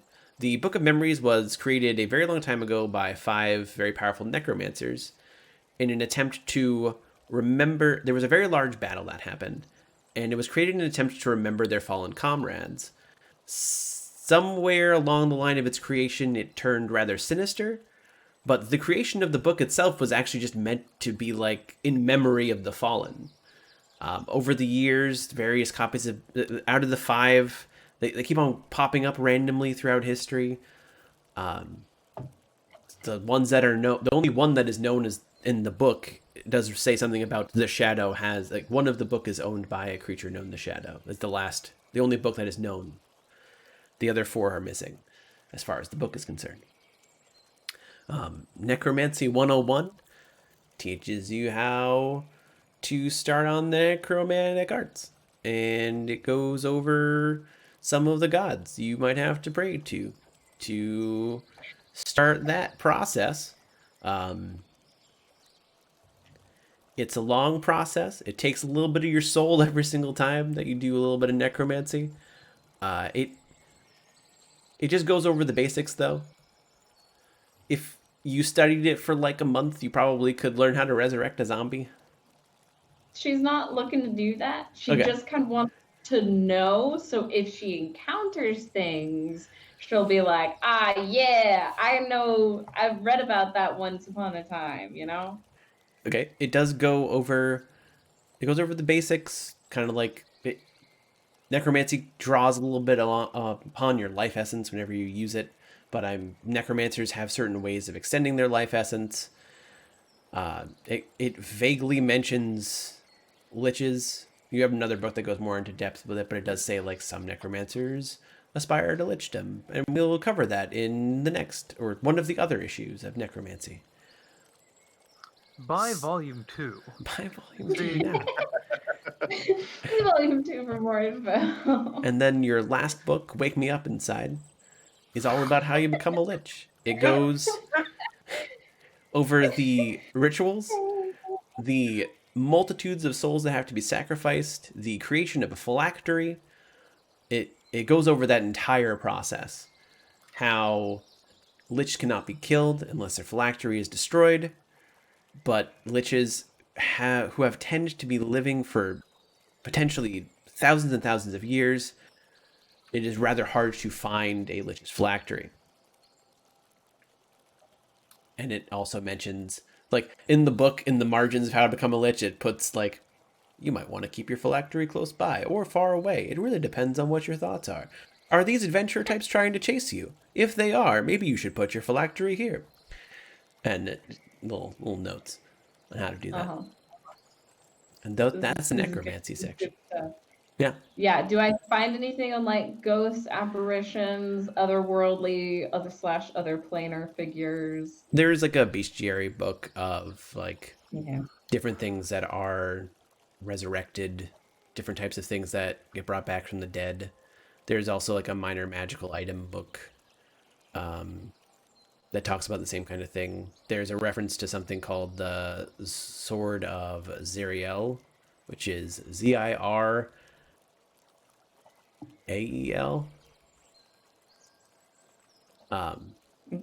How it just kind of glosses over it. It is very shortly says this is something that used to be. This is a example of an object. The text reads, this is an example of an object that was turned through necromancy. It was a rather blessed item originally. Not anymore. And then it stops there by saying it is a little bit too much to go into detail with. No. And then stops. Like, it literally just stops after that. It's a little bit too much to go into detail with. Like, the author just closed it off right there. Okay. Cool. I mean, once she's done reading there about those kinds of things, she will go over to the astronomy section and see if she can fill in any gaps. Maybe these high elves have info about the stars that she doesn't, and she's gonna absorb it. Sure.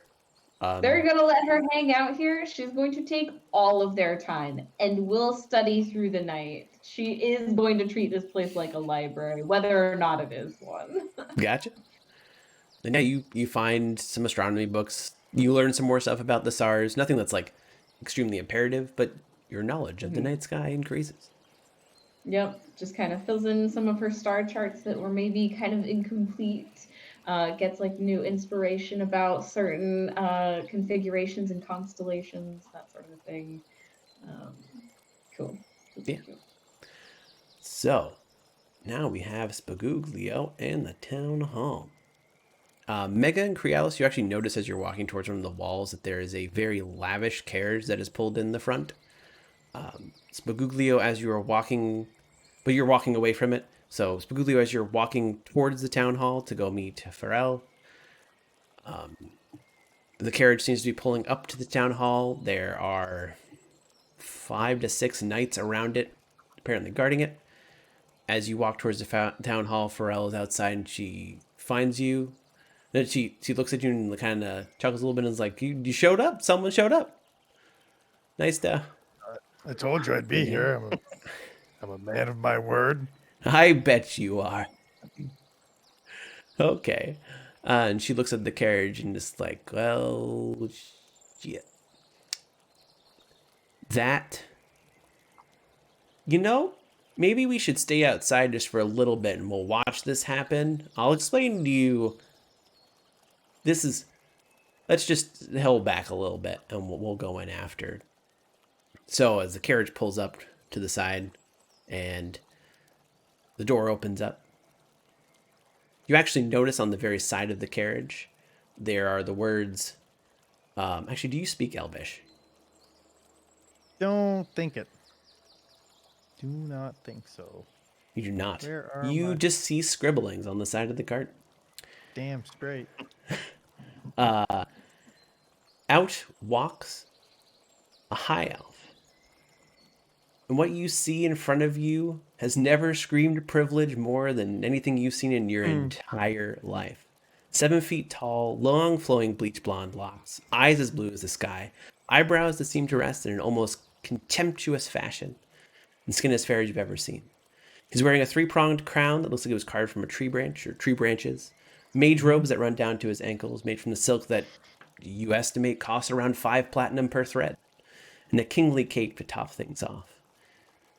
He strides with the utmost elegance into the town hall. Frel looks to you and is like, so I wasn't expecting this, but that, my good friend, Gary, is Yeah, it's Gary. King Amariel Enema the third. Enema? Enema. Amariel. King Amariel. Please say it's an enema. Yeah. The shit king. Anemia. Love it. There we go. There. That's how Anemia? that's anemia. Oh, Jesus. It's not anemia. King Amariel the third, and that, my friend, is the king of the high elves who seem to grace us with his presence. I reach into my backpack and put on the medallion of detect thoughts. Okay. Are you gonna do anything with it or just equip it? Nope, no, I'm just putting it on for later. Okay. This is my lucky charm. It's gotten me through all of my political debates thus far. I don't think we're going to be debating much. We'll hold back for a little bit and then we'll enter as they're exiting. Maybe we can lucky try and charm. listen a little bit if you'd like. But we need to be yeah. very careful around here. I mean, I'll be honest. I don't really care what they're saying. I'm just here to help you. So Sure. you're kind of my meal ticket in this place. So there's that. That works. I'll walk up to the entrance and do a little listening. If you don't care, just stay back a little bit. Oh no, I'll come listen with you, but I'm Oh, not okay. gonna like bully you into listening or Oh, sure. anything. Do a perception check as you kind of walk up to the door. 8. Does it sound like oak or mahogany? You just hear the most random noises. And she didn't roll very high either. Oh, good. No one hears a damn thing. She's like, I can't quite make out what they're saying. They do sound like they're getting. It doesn't sound. It sounds not heated or anything. I was But gonna I say can't it's make out a probably damn good. word. Yeah. And whenever the king shows up, it's never any good. Ladrin scum. You're right about that. I wouldn't say that too loud or at all in this town I hall. kind of under my breath. I feel the same way about them as they do about me. It's mutual. No, I mean, and I agree with you fully. Just, I would even keep Yeah. it. I wouldn't even say it under your breath if I were you. In there. You can say it anytime you want. You can even scream it to me if you'd like. That's fine. When we're not here, because I agree with you. When we're not here. Yeah. Well, I can read the room. Okay. I'm very in tune with people's feelings and such. I bet you can. I bet you are. She kind of pokes her head in and sees that they're starting to leave and is like, okay, we'll just stand aside and then we'll walk in and do our town meeting. As the king walks out, you kind of see him do a side glance at Pharrell, and Pharrell looks at him, and they don't. How many charges do I have on this? I think it's 3 detect thoughts. Okay. Yeah, I'd like 3 to per use day. one on him. Okay. And the initial, is there even a save on the initial? Surface thoughts are safe. Surface thoughts are safe. It's only if you probe. Mm-hmm. All you can kind of get. You hear in his mind, what is she doing here? And that is all. That is the surface. If you would like to probe. Nope, that's fine. Okay. Nope, nope, nope, nope, nope. Not on the king. Not on the king. Oh, bad. Googleo has enough self-preservation for this. You do notice that there's a little bit of he has a resting face of contempt, and her Resting face bitch kind face? of goes. Yeah, he has resting bitch face. She kind of matches his face a little bit as they share a little bit of a glance, and then he enters the carriage. Yeah. Turns to I turn to Thrall. I'm like, he wasn't expecting you to be here. no, and I wasn't expecting him to be here, but it's fine. It's fine. What are we doing in there? He He seemed a little bit put off. Like, he always seems put off, but chances are what he was in there for was this is probably just a meeting to show that he cares, even though he doesn't. He probably walked right into the town hall, said, "We're here for you if you need any aid," and then walked out without giving a single thing. walked out before they could say what they needed help with. Got it. Exactly. We are in there to ask and actually care about the help that they need. Even though this town is filled of some rather terrible people, there are also people in this town that don't deserve to die at any point. And that's what I'm here for. And me too. I have a feeling we're going to get along very well, Gnome. And she walks into the town hall. As you enter, it is a rather large room. There's in the back, there's a table with a few people sitting around talking. There's a few series of stairs to go up towards the table, and there's guards on either side as you enter. They don't seem to pay you too much. They see Pharrell and they don't really care. One of them sighs a little bit at the sight of Pharrell, but they don't pay you much heed. She strides right up to the table and is like, "Okay, so we know you need help. We're here to help you. Tell us what you're short on. Tell us what you need. Do you need And she starts going off a list of things. She essentially leads the room immediately as she walks in, and the council members kind of look a little bit intrigued. Not intrigued, but surprised. Are they high elves? The council members? Yes, the council members are all high elves. God damn it. Okay. So the way we're going to do this is you hear back and forth from a conversation. She's essentially forcing them she's forcing them to tell her what they need because they're kind of stuck up, but she's also an elf, so they're conflicted. With a little bit of talk, they specifically mentioned that they are a little bit low on food if there's going to be a siege, and also they do need some defenses fortified. That's the two big things. you hear all this conversation? Are you just gonna kind of sit back and listen to the bickering, the elvish bickering? Are they speaking common or elvish? They're speaking common. They decided to speak because that's how Pharrell entered the room specifically speaking common. Okay. If it just sounds like they're talking about what they need, I'll listen to that. Unless the conversation changes, then I might interject. It pretty much is just what they need. You don't come up at all in the conversation. They don't seem to care. The elfin guard that you're kind of, I guess did you stay back a little bit or did you kind of stride up? Oh, I'm right up. Okay. I'm right up. So you're just behind. The elves look at you. One of them gives you a little bit of a glance, but Pharrell is leading the conversation so much they don't even have time to question why there's a gnome there. She's just like, okay, we're doing this. Definitely standing doing there that. as if I need to be there too. Like That's- I'm not like that's fine. hiding. I'm like Yeah, you're standing like- there like I deserve this. This is I my earned spot." this. Nice. She's talking for me. She's talking for me. And yeah, so the two big things you get from the conversation, they need food, they need defenses.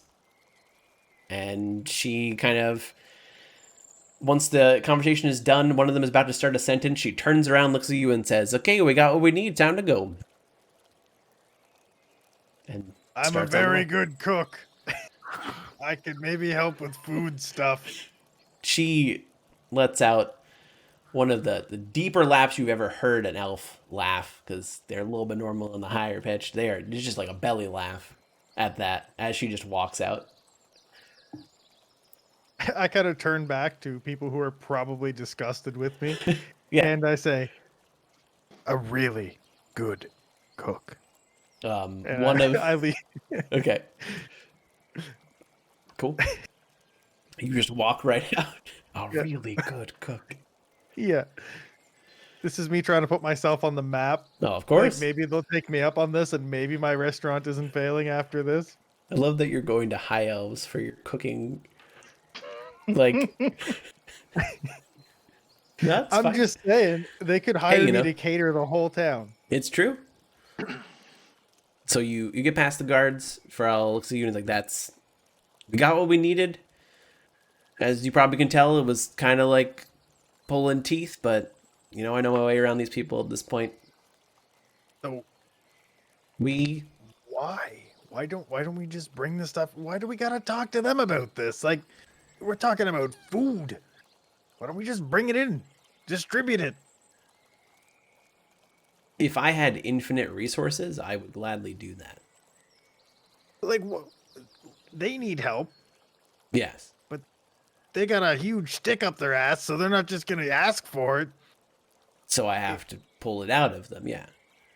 But like, if you're gonna bring them the stuff, why do you even need their permission? To see what they know what the town needs. They are too stuck up. It's not the high elves that get hurt in this situation. It's the Goliath that owns the general store. It's the gnomes that walk the streets. It's the servants that get hurt in the situation if I don't go to them. And they know what those people need too. They just won't talk about it. If I just went and said, what do you need for help? They would say, oh, the high elves are fine. I don't know what those people need exactly, and trying to pull them all together would make things suspicious.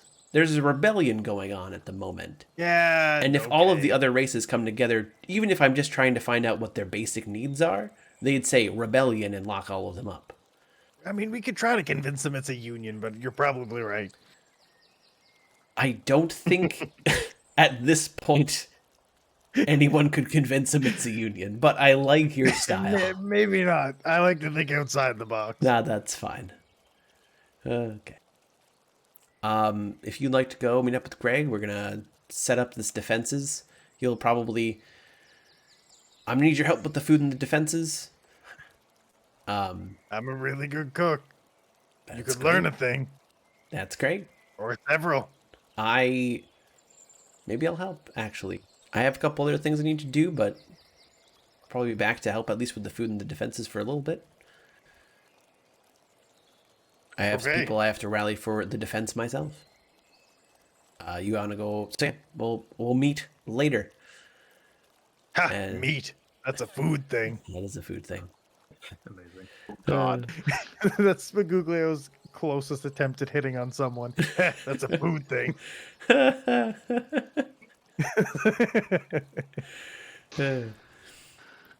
It is. It is, Gary. It is. And she just walks off. At this point, he realizes that he didn't even tell her his name. She's the only person who's ever not been a dick to him, and she doesn't even know his name. It's true. He's like, ah.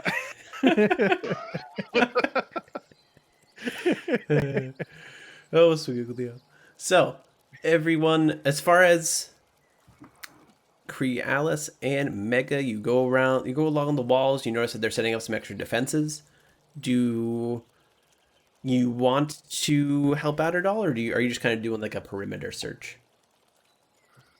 Just sort of like looking at what it's like. How high are they? How many entrances? The walls are roughly 15 feet tall. There are 2 major entrances, and they are made of magically reinforced wood.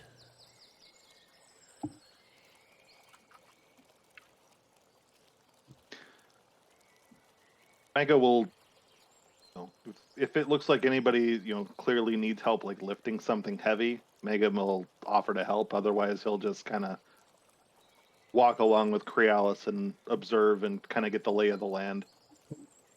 You do notice that there's someone having a really hard time. There seems to be a little bit of a roughed out portion of the wall, having a hard time moving one of the logs into place, or one of the beams into place. If you're gonna go over and try and help, can you do an athletics check for me? Did you try and Yes, I can. hoist it up? Oh boy. Not well, but I can. You go to hoist it up, and you can't quite get it up. It's a very heavy beam. The other person tries to help you, but you both combined can't quite get it into place, and you're kind of putting it on the ground. He's like, thank you for the attempt. I'll try and see if I can get someone else to help as well. Maybe this portion of the wall. Strong to help. It's not what I meant, but he just seemed a little bit flustered at that, and it's not what I meant. Not what I meant at all. I understand everyone maybe has their bad days or whatever. Maybe this portion of the wall looks like it should be okay though. We'll be fine. Maybe I was just being a little bit overprotective. And you continue your walk.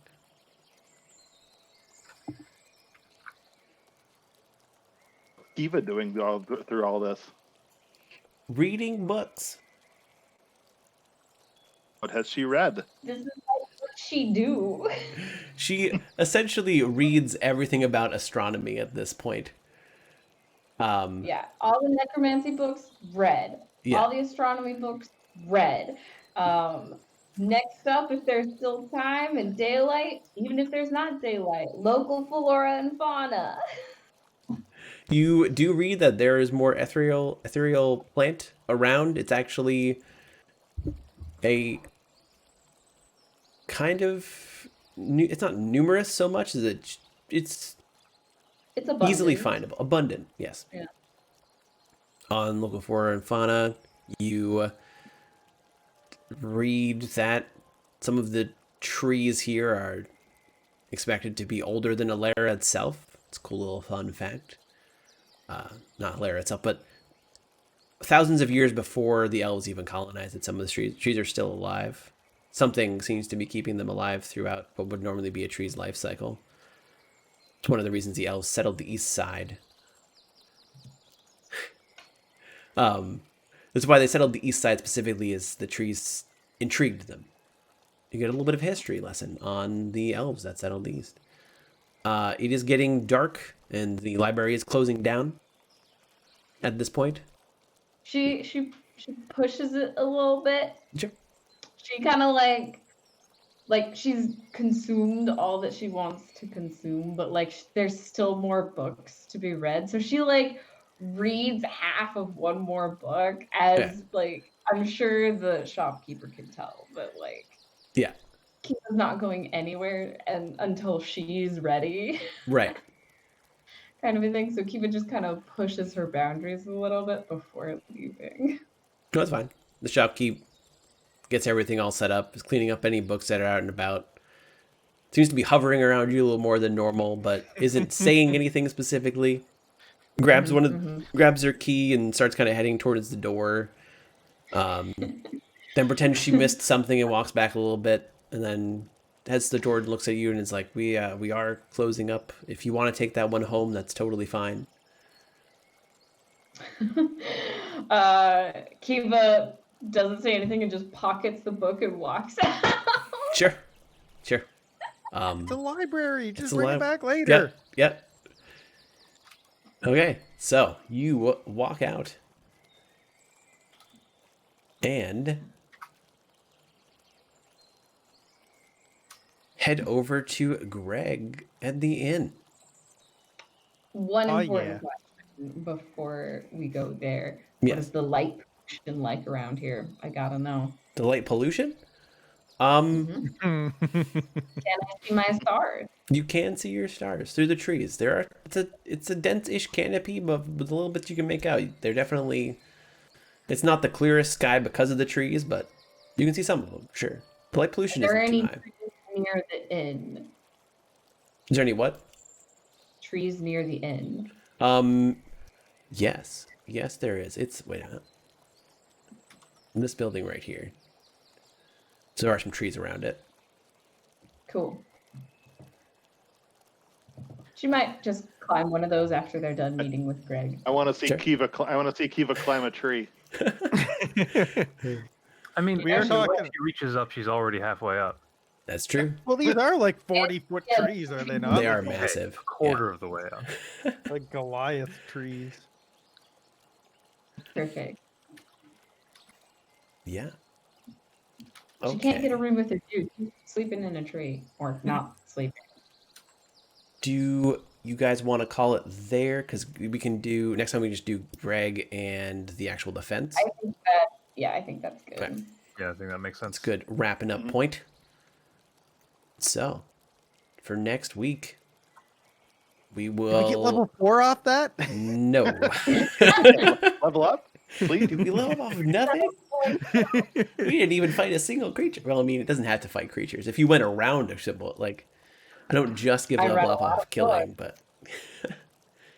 Give me one free necromancy spell. Just kidding. Please One don't. free necromancy spell.